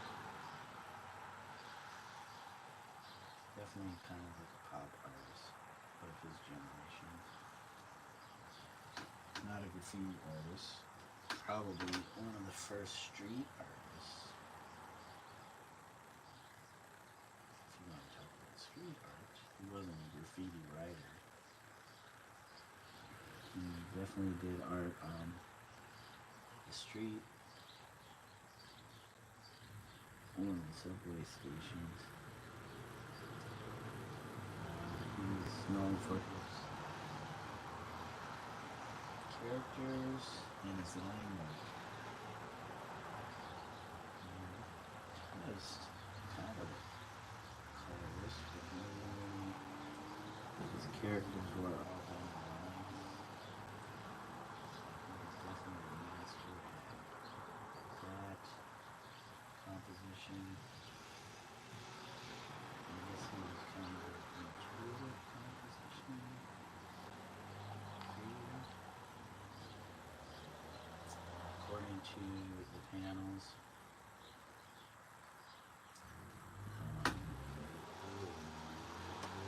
he didn't need preparatory drawings. So he is also known for doing a lot of murals.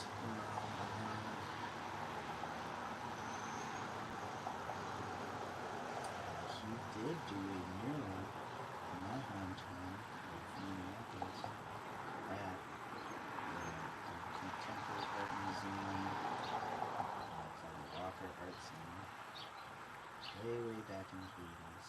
He came and did some workshops here, worked with kids, and also did a mural inside there at the time. What do they call it?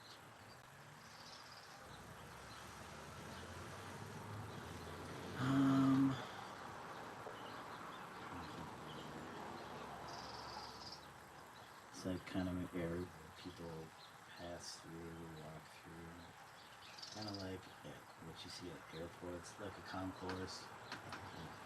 Kind of small. And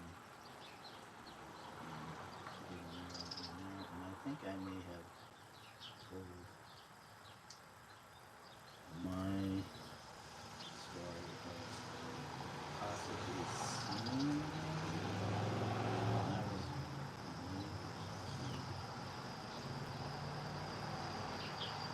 He lived in America because my mom worked right across from the Walker Art Center, literally on the same campus, or block, I would say campus. She worked at an insurance company that was next to the Walker Art Center. As a kid, I would go, since there wasn't always a babysitter around, I would go to a job with her and hang out while she worked. But lunchtime, some lunches, we would go over, because they had a cafeteria at the insurance company. Sometimes we would go over to the Walker Art Center to their cafeteria. I remember vaguely one of those trips when we would exit out the back. There was a back exit insurance company. We would go down the stairs, we would go across this small alley between the insurance company and the Walker Art Center. And once you entered in the building, you were in that concourse area. And I vaguely recall something, it could have been a different place too. My mom wants to say it was something, I don't know if that was a kind of a rotating thing. They did end up eventually painting it. I don't think it was like a permanent, it's supposed to be a permanent kind of thing. But, I was kind of young, not the best memory of just vaguely remember seeing somebody down there, kind of looking at something. And it was just in passing, right? And then that was it. And I don't remember. I think I remember that there was a mural there when we got back again. But supposedly it was like this TV, had this TV, kind of somewhat political, let's say. Or instead of political,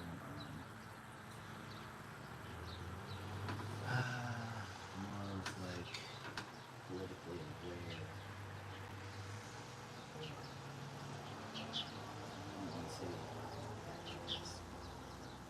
I'm sure in a way he was kind of an activist.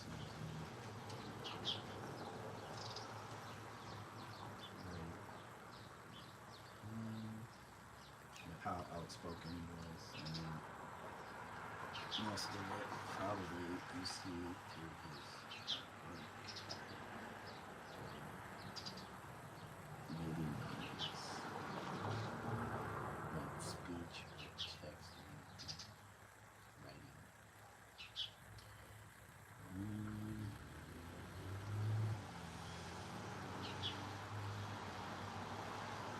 See the protest happening.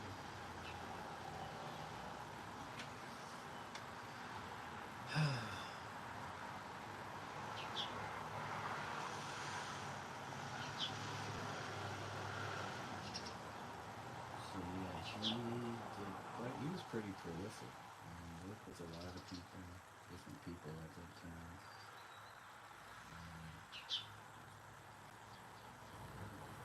And it's a great book. I think people are starting to, even though he has been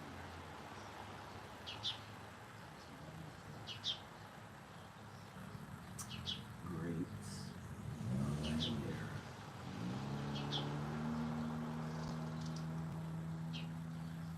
I don't know if he's gotten as much of the spotlight. Shiny shots. Yeah, you see this?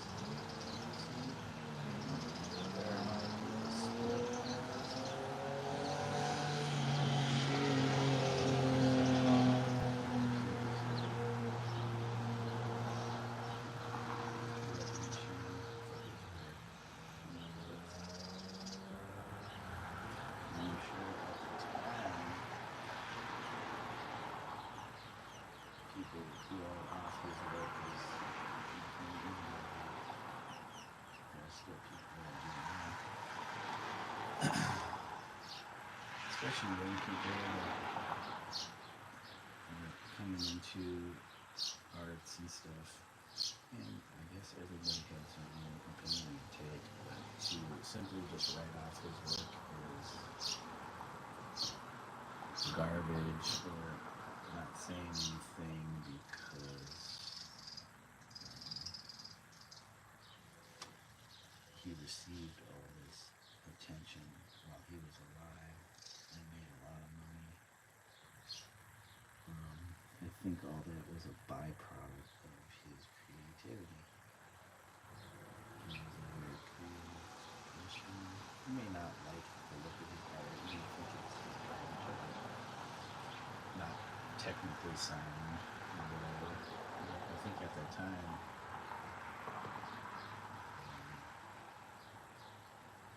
there was a need for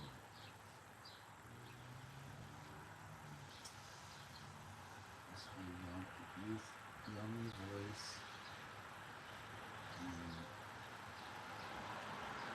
somebody to kind of shape that.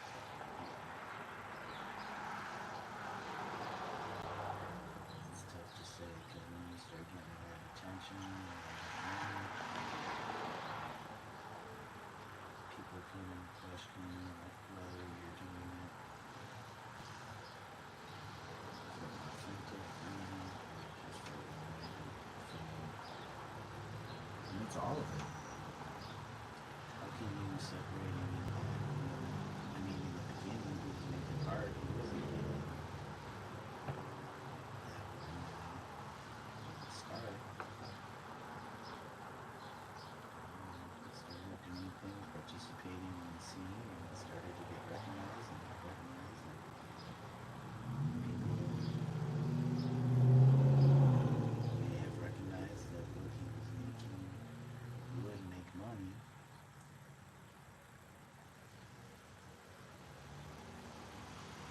Even though that was there, he had a desire to create. Same with his family.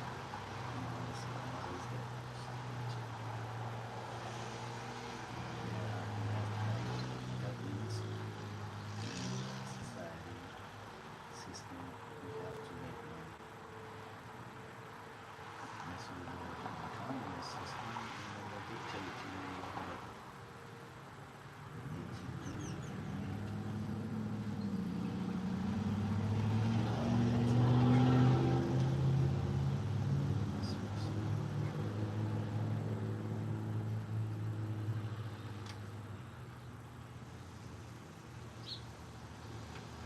here you have the people who have the right to be absolutely nothing.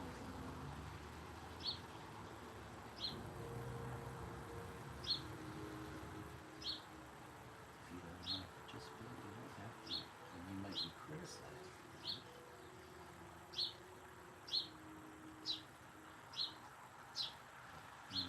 Doesn't matter because there we go, somebody's going to criticize you for something.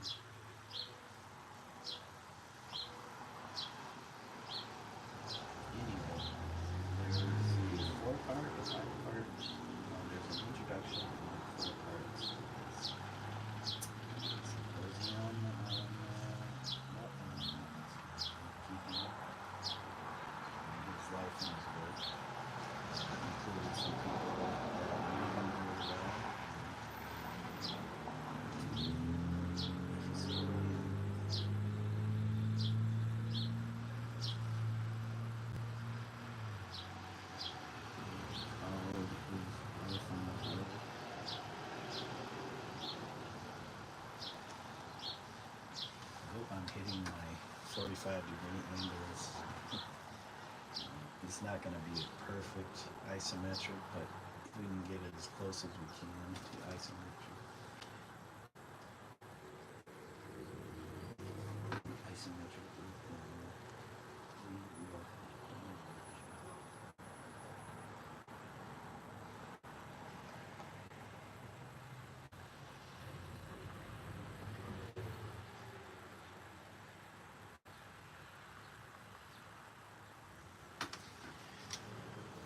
Definitely have to do another pass.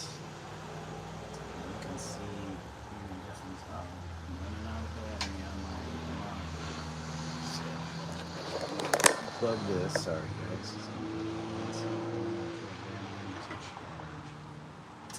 I need to turn my heater back on because it is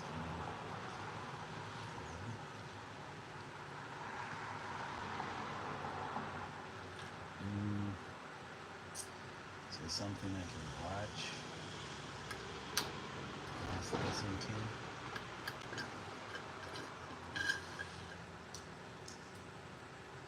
While I do this, while I ramble on and on about nothing.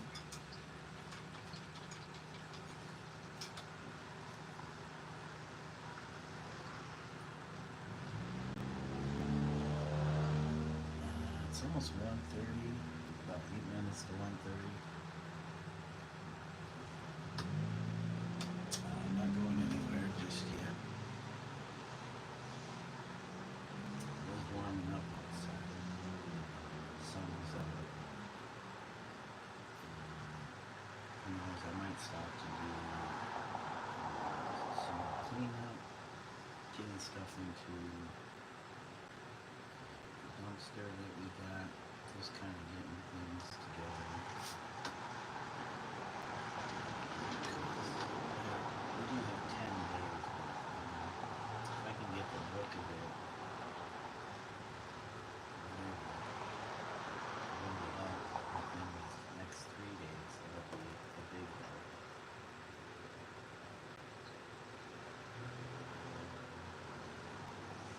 And I won't be scrambling at the end of that 10-day period, trying to figure out what I need to toss in there. There's a bunch of stuff in the garage that I do need to get out of there. There's too many boxes of stuff I've collected that I thought I would use in my art and just haven't gotten to that point. Sucks. Can't hold on to stuff too long. You gotta keep moving. Oops.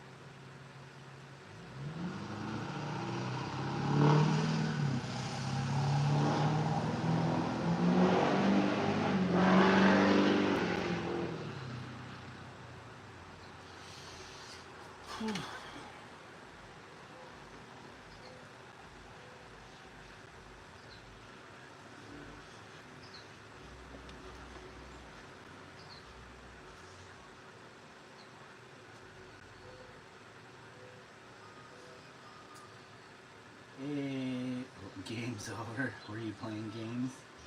What's going on, full of rain? Welcome back. Hope you got whatever you needed to get done. What kind of paint we using? This is a mix of a few different latex paints, some house paints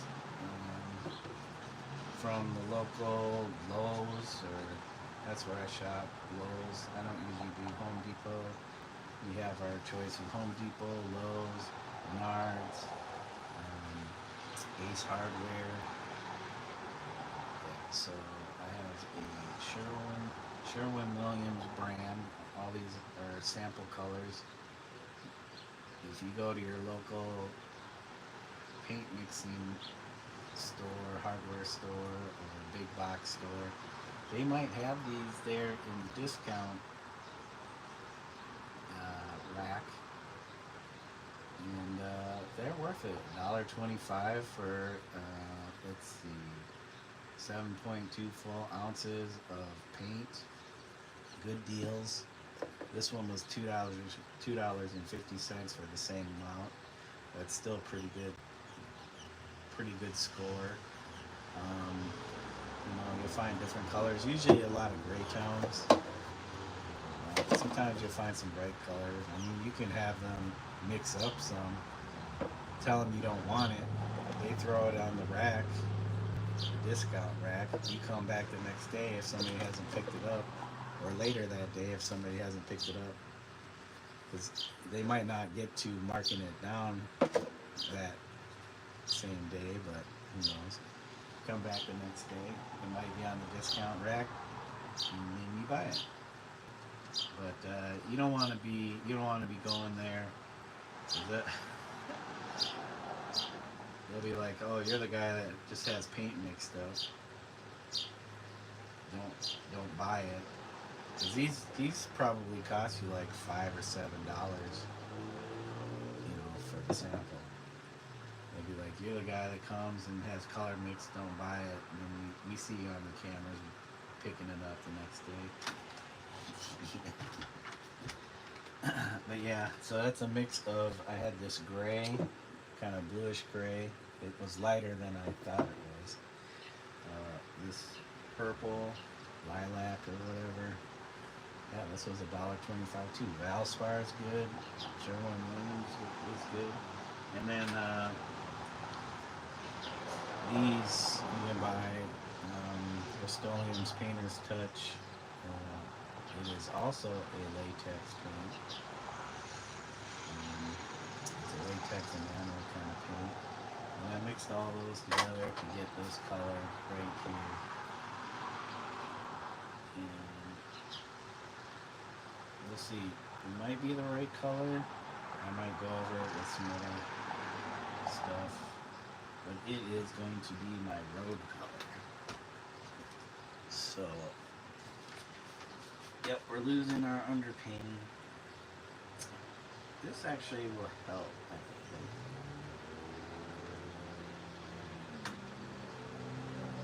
Never use latex paint. Wow, yeah, it covers well. You can mix some water in it to thin it out, since it's water based. Yeah, it works great. Especially if you're looking for deals on paint. And it's always nice to go, if you go to the hardware store or big box stores, check the paint section, look for their discount rack, because sometimes they have paint that's like spilled or whatever, so it's like maybe a gallon's worth of something that's more like neutral, and they'll discount it for some reason. It's discounted, and it's good stuff. So instead of, I don't know as far as how archivable it is. It's supposed to last, since it's like house paint, interior or exterior. But I like mixing different paints into one piece. Now, as far as like, using this, mixing it with like artist grade acrylics, I don't know how that would hold up over time. Because one is latex and the other is like probably a different formula. A polymer vehicle.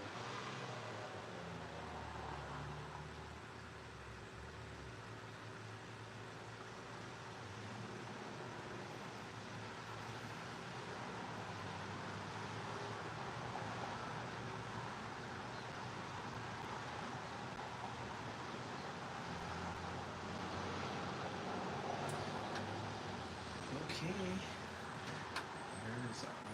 That's that section. I'm gonna do this section in between. Now this open area here, there needs to be something in this open area. I'm not sure what I had placed there in my original drawing, because before these characters were in this spot. I wanted them not too close to this character, so I slid them over here. So there is a vehicle that was in that spot that I could move into that spot. I'll have to add that in, but I also thought maybe some motorcycles or something. Since I don't have any motorcycles, I have to put the motorcycles here. Hey, what's going on? Emmett, he's on the highway painting his kind of, what's up? I missed some stuff. It's hard to hear me. Probably because I'm way down here. You've been using acrylics and colored pencils. That's good. Hard to hear you. Highway paintings. Yeah, I'm on the highway painting. There's a lot of traffic noise. A motorcycle would be cool. Yeah, a couple motorcycles. I was gonna maybe have a vehicle that was pulling a trailer. I don't know. I do have some extra stuff that I just haven't figured it out. So this area I might leave open for now. I'm not gonna put any paint down there just yet. But I am gonna do this space in between here. In between the legs of my Qilin.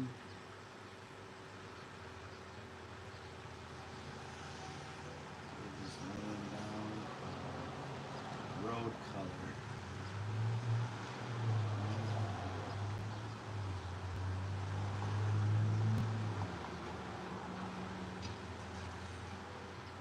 Here you go, Emmett. This is your chance to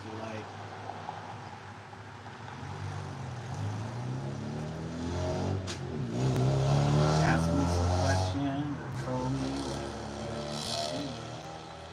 and have options. Yeah, I don't want to spend too much time, fretting about it. Just figure it out, do it, and we'll get it on there and move on.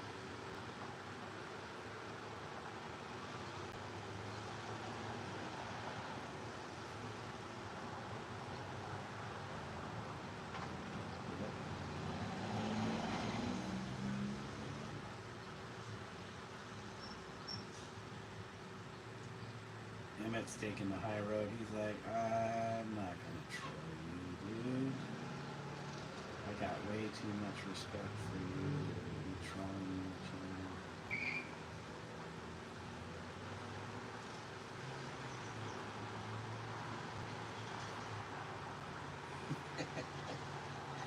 I don't see a response. I think he's already left. That was me trolling you, baiting you, Emmett. Baiting you. See if you take that lead.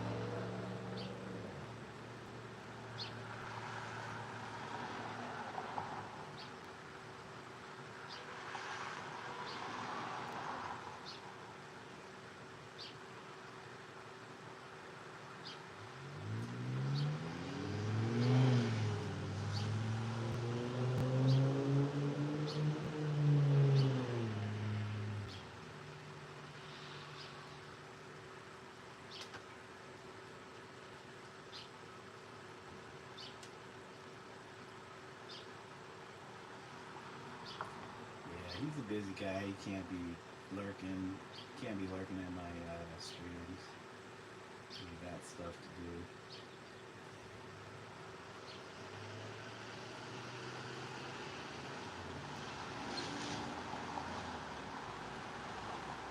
Now, me on the other hand, I got all kinds of time lurking in people's screens and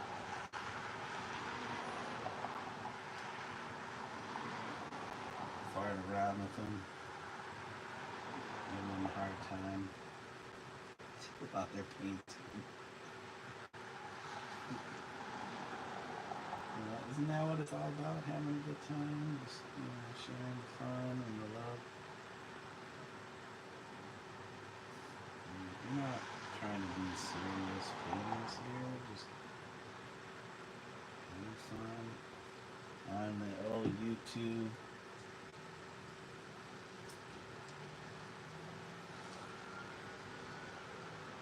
I wish I would see Michael Wilbur on my screen. But, you get who you get.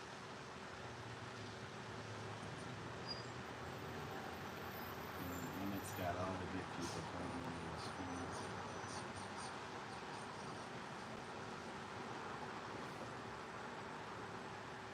They get me jealous of that.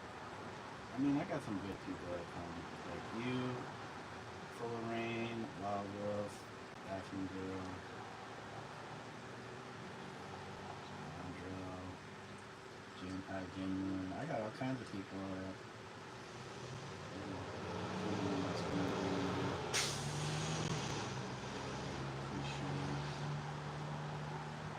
usually it's mostly other artists, which is fun.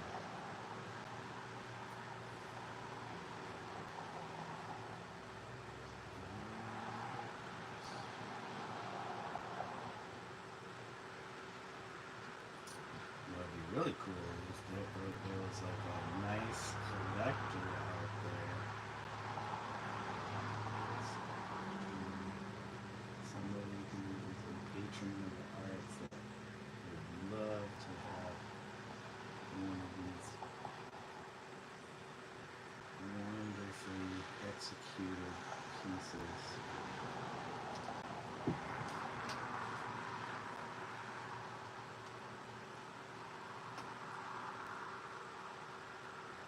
I wonder if that's a way people find art is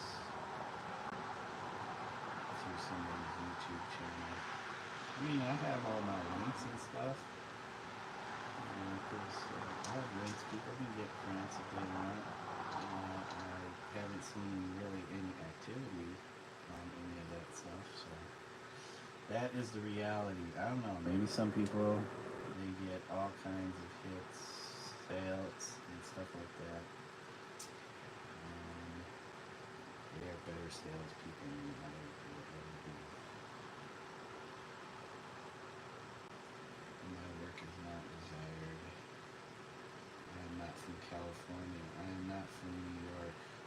I am not from Europe.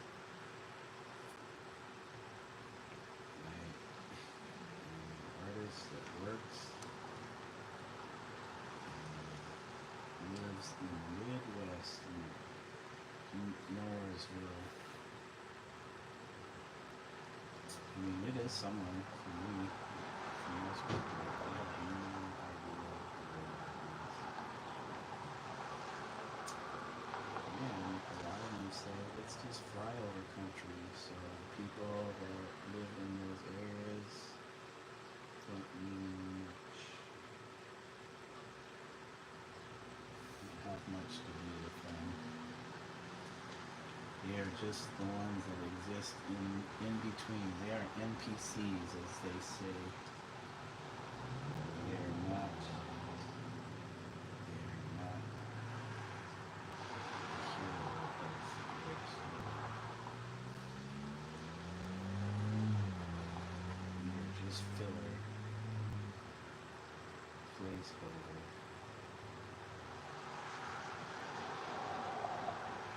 What's funny is there are a lot of people from the Midwest,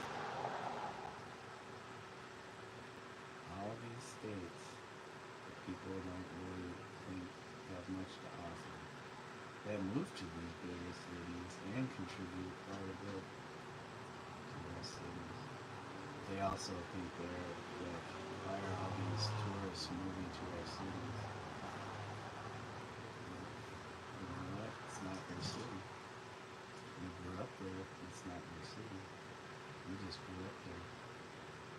We're just as provincial as the people that live and stay in the Midwest.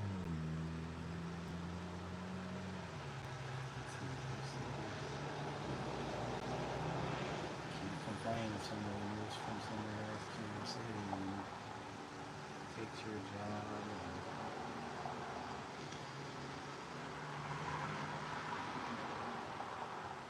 gets the gallery shows, gets the attention.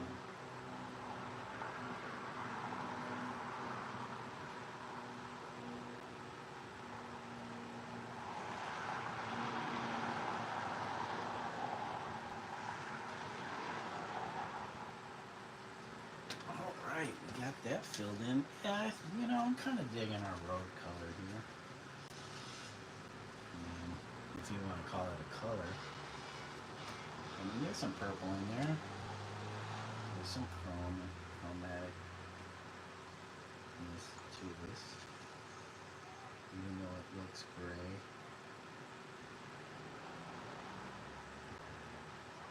Maybe I'll add some glitter. I don't even know if glitter would show through.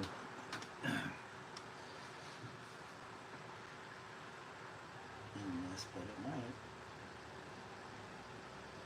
What if there's some black that could do some black? One time I did an experiment with some glitter. I can't remember if I mixed it with just like a acrylic medium.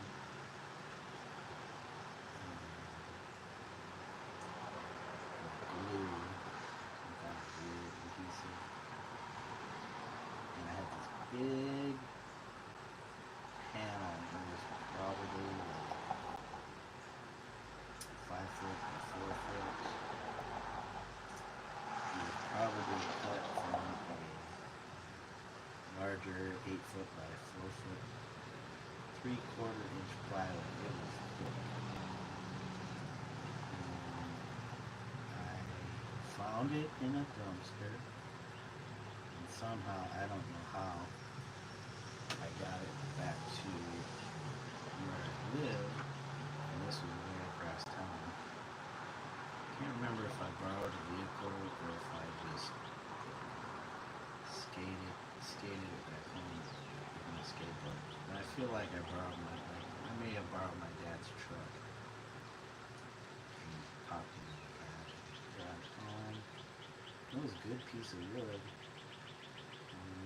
So yeah, I had the idea of doing a painting, I guess you could say, in glitter. I think I had green, a red, and a blue, and maybe a black. I think the only ones I did end up using were the green, red, and blue. And I think I covered most of the panel with it. I don't even know what I was trying to do. I think I was just trying to create some kind of glittery underpainting. That's as far as it got. So I think I used way too much glitter. What I should have did was mix the glitter in with whatever vehicle I was using, medium, and then applied it.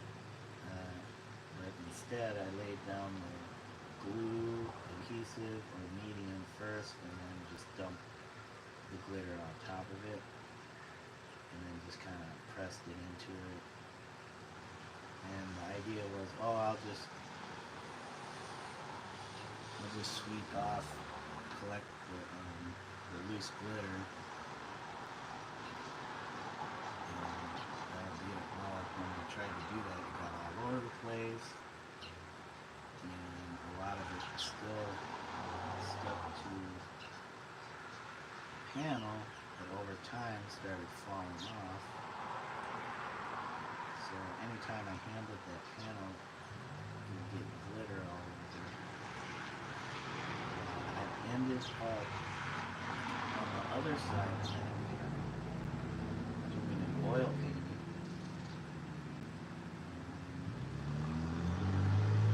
Ex-girlfriend, I think, could be in storage somewhere. she was caretaking for it. So I don't know if it still exists, if it's in a storage unit, or if it got thrown in the trash. We do have an image of it. That's all I have of it. Greatest painting on YouTube streams right now. Oh, okay. Sub to music. Oh, thank you, Emmett. Appreciate you chilling for the channel. That's awesome. I don't know if it's the greatest painting on YouTube. I mean, you have some pretty great paintings yourself. So.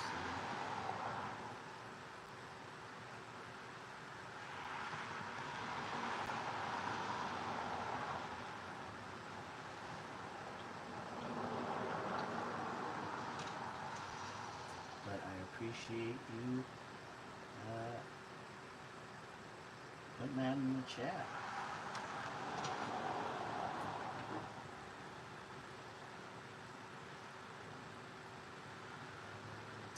Yeah, if only I were monetized and people could become members of my channel.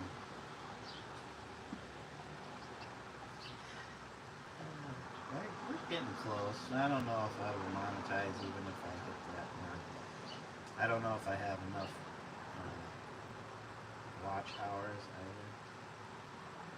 But, you know what?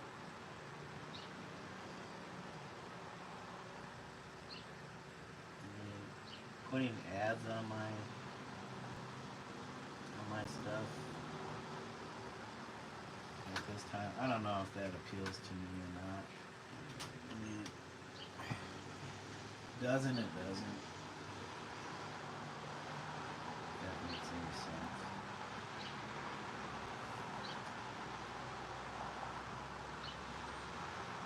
You know why you probably can't hear me is because the camera's behind me.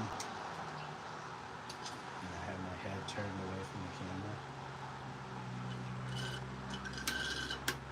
Oh, that was the end of my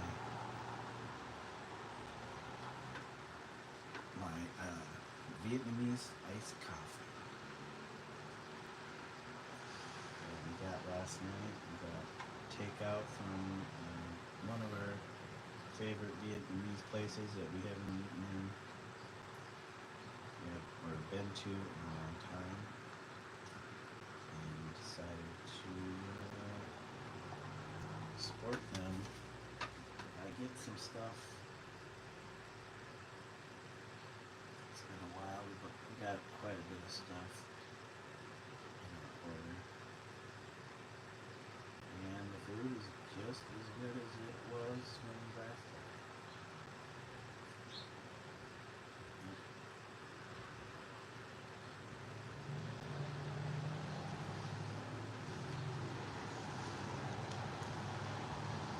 Up to Omizu for great art. Omizu.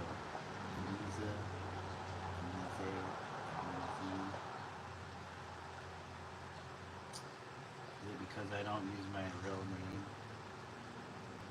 People do not sub to my channel. Like, who's this Omizu? Well, if you want to know, Omizu was the name I used when I was kind of doing graffiti. Now I was no big graffiti head. I had my few years of going out and not much tagging, but more riding on trains. Not very good anymore. I did a billboard,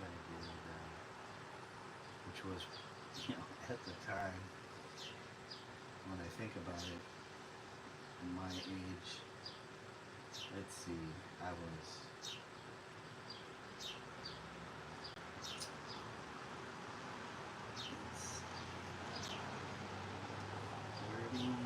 late 30s.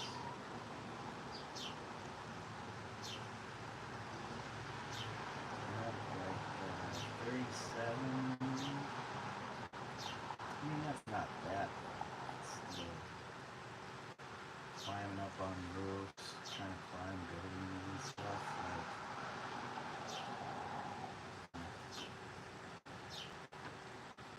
it seems kind of old for somebody that, like, or for somebody that age, it just seems kind of. But I definitely, I don't know. I don't know if I could do that at this age. I mean, there are people that do, but because they've been in that kind of, I can't really say scene, they've been doing that kind of thing most of their life. They definitely have a lot more experience how to handle themselves in certain situations.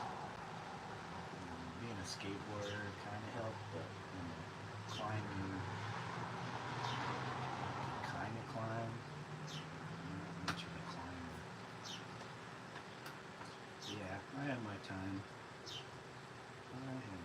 I could have had my time even earlier than that, but for some reason, I know myself, I think, fairly well. And I didn't think I was the type to be able to handle going to jail at a young age. I didn't see myself as a troublemaker, even though I made a lot of trouble. Being a skateboarder, it's hard to, you're not looking at yourself like, well, I'm causing trouble. You're just being a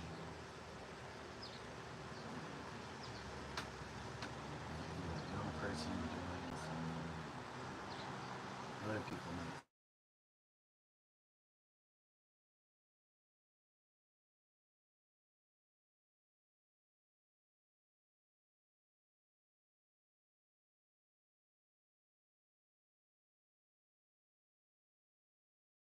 Indian codes and Instagram. Come on, guys. Go back to this.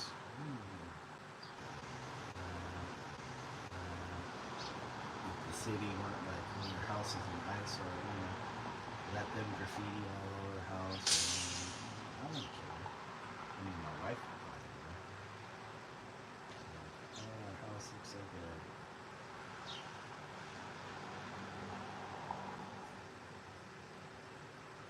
abandoned building.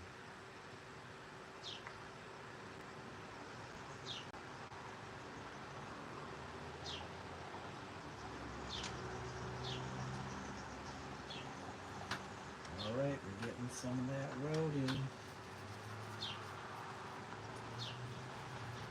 So my brush strokes aren't quite following the right contour of the road. But if I do other layers, look a little different.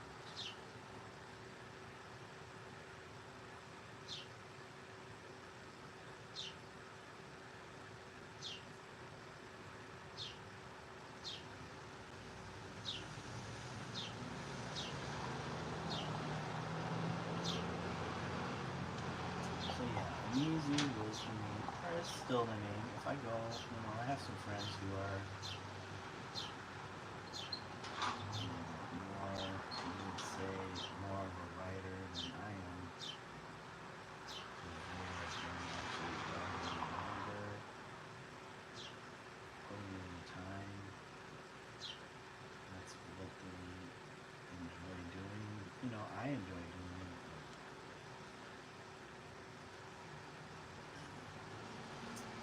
I'm also pretty lazy. So, people would probably say I'm a joy, and that's fine. I don't understand. I could see back in the day why people used toy or whatever, but it's just another form of gatekeeping, which is fine. I mean, maybe they earn their stripes. earn their badges, just cost them a total. They're also the ones that complain about not having access to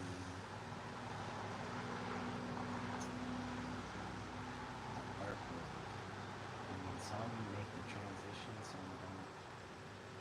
I think it all comes down to your attitude,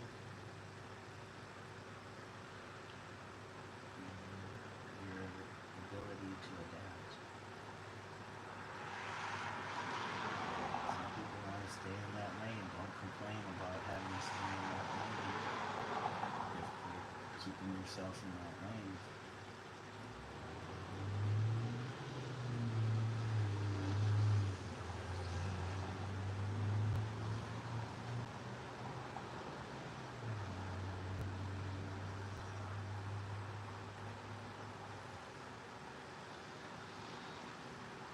Who's to say what lane you should be in?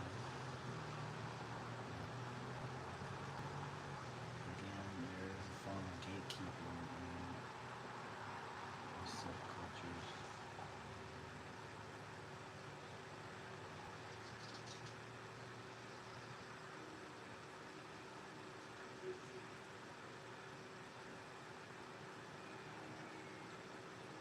Yeah, I mean, I'm not saying I'm some kind of OG writer or anything. I did a little bit.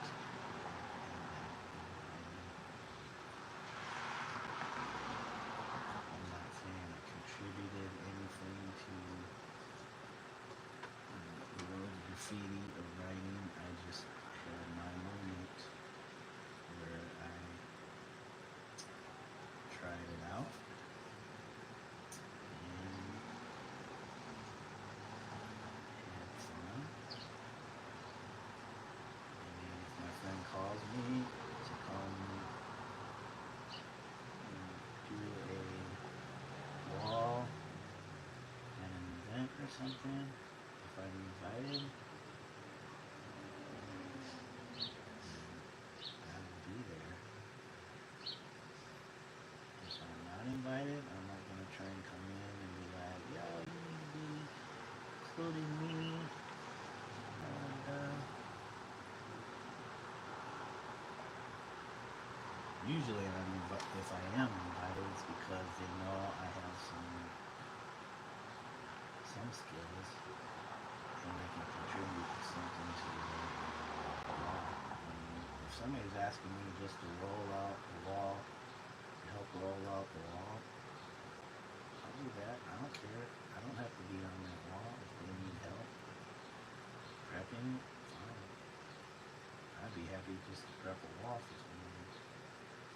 Now, I ain't gonna scrape down the whole lane wall.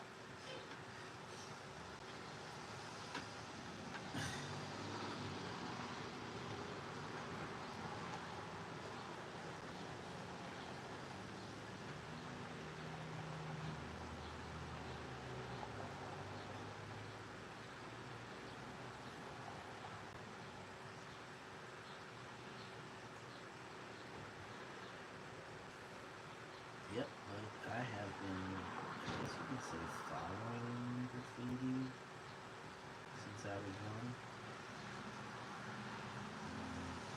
I remember first catching Tom Silver hitting Chiffon movie about Star Wars on TV, television, as a kid. And then later on, seeing actual graffiti in my neighborhood, who, happenstance, was somebody I knew and didn't know that they did it.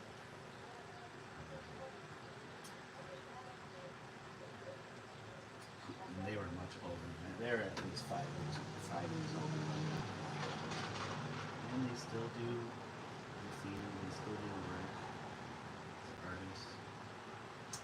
somebody I respect quite a bit that's from my hometown.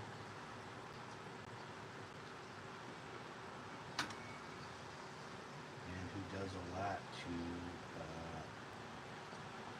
raise awareness of the art and helps to promote this outlet. Whether they go out on the streets and do graffiti or not, he has quite a few proteges. I don't know if they would consider themselves proteges of him, but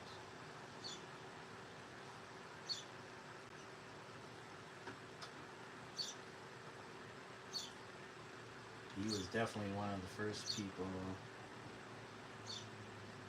that I knew that was doing graffiti early 80s.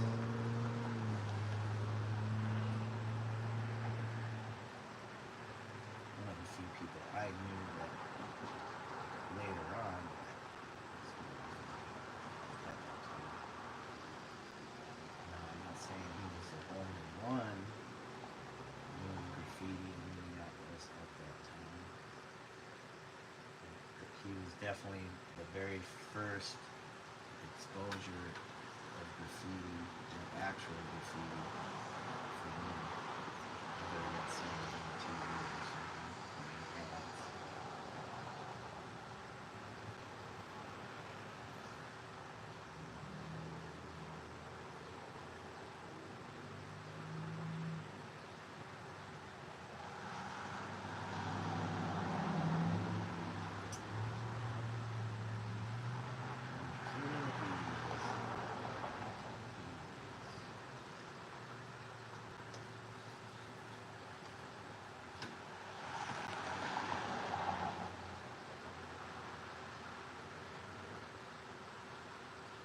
It's been quite a long session. Not sure how long this video's been going. Let's see. I can't see on my phone for some reason. Oh, 4 hours ago. Okay. Thanks guys for the likes. Appreciate it. Let's go back to a reference photo. Oh, you know what? I forgot to put the black outline on this. These headlamps or the grill for the truck. How did I miss that?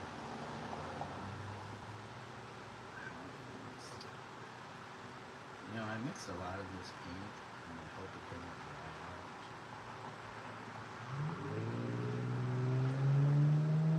Try this.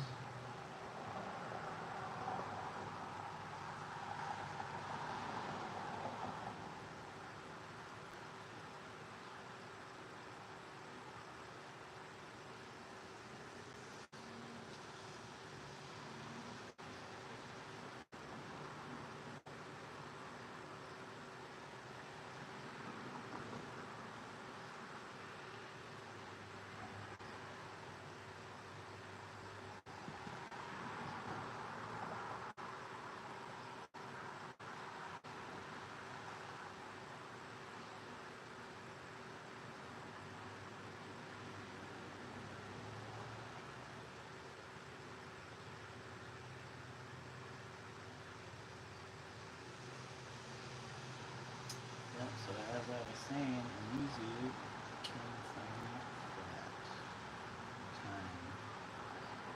Now that is not that is not the name I started with, but that was the name I ended with.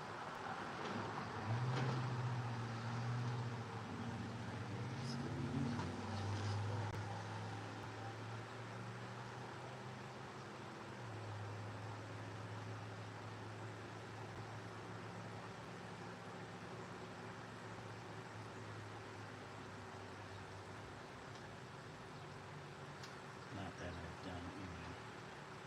pieces in a while.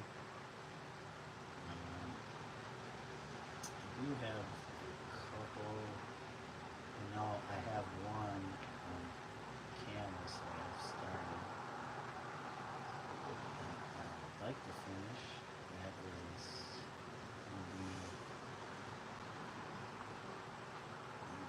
in the queue, but it will not be, I will not be touching it for a while, because I have many more canvases before that one to finish.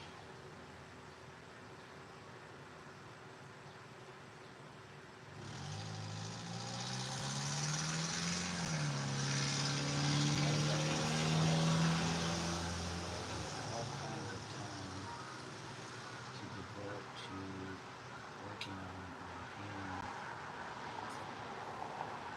It will have to wait until I can achieve it. Might be some years, who knows? Maybe right away. Maybe I'll move it up on the docket. My wife is texting me something. Let's see what she is saying. More food, please. Okay, yeah, we had a very light breakfast. It was very light. I know I'm kind of getting hungry. So let's see what we can do.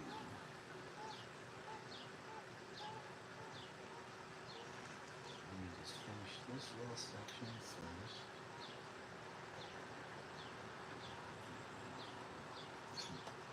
Let's find out what we need. So ideally, if I were to stay consistent with my brush strokes, I want to follow the angle, the direction the cars are going. I want to follow that with all the strokes to give it a sense. And these cars are going in this direction, not going against the grain. So when you make your brush strokes, my rule is to follow the contour of the thing. And in this case, the thing is the road.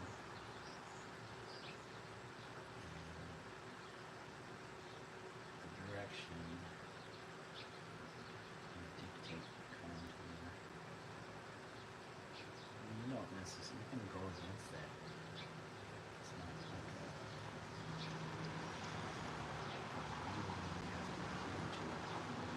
Give it a sense of flatness, your strokes going up and down. I have to to move the direction. The cars, which is on this 45-degree angle, gives you the sense it's on a flat surface. Your brush strokes are all consistent with the direction of the plane. Now that's not always going to happen because I am trying to paint nice edges, as nice as I can get them. And that means I'm going to go in a different direction. Okay guys. Let's see if I can knock this a little bit out. Just this little section. And then I'm going to probably end the stream so I can go do lunch. And then we'll see if I come back right away or if I'll do some more wood.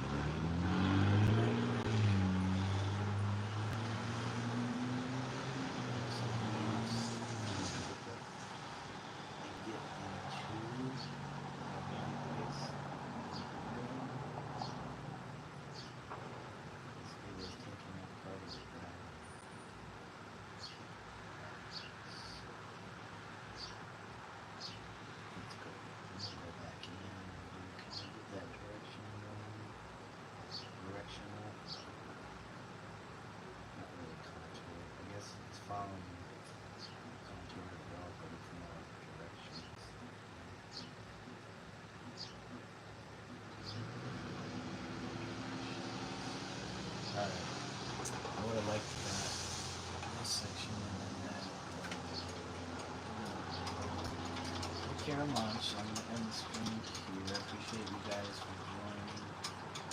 Everybody that came through. We had Wild Wolf. We had Daphne. We had Qilin. We had Emmett. Bizarre Creative. We had Bentley. Not Bentley.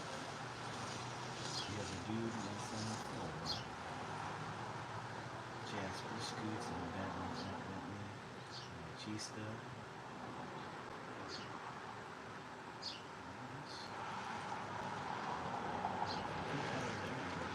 And all of you that just kind of come and hang out with me.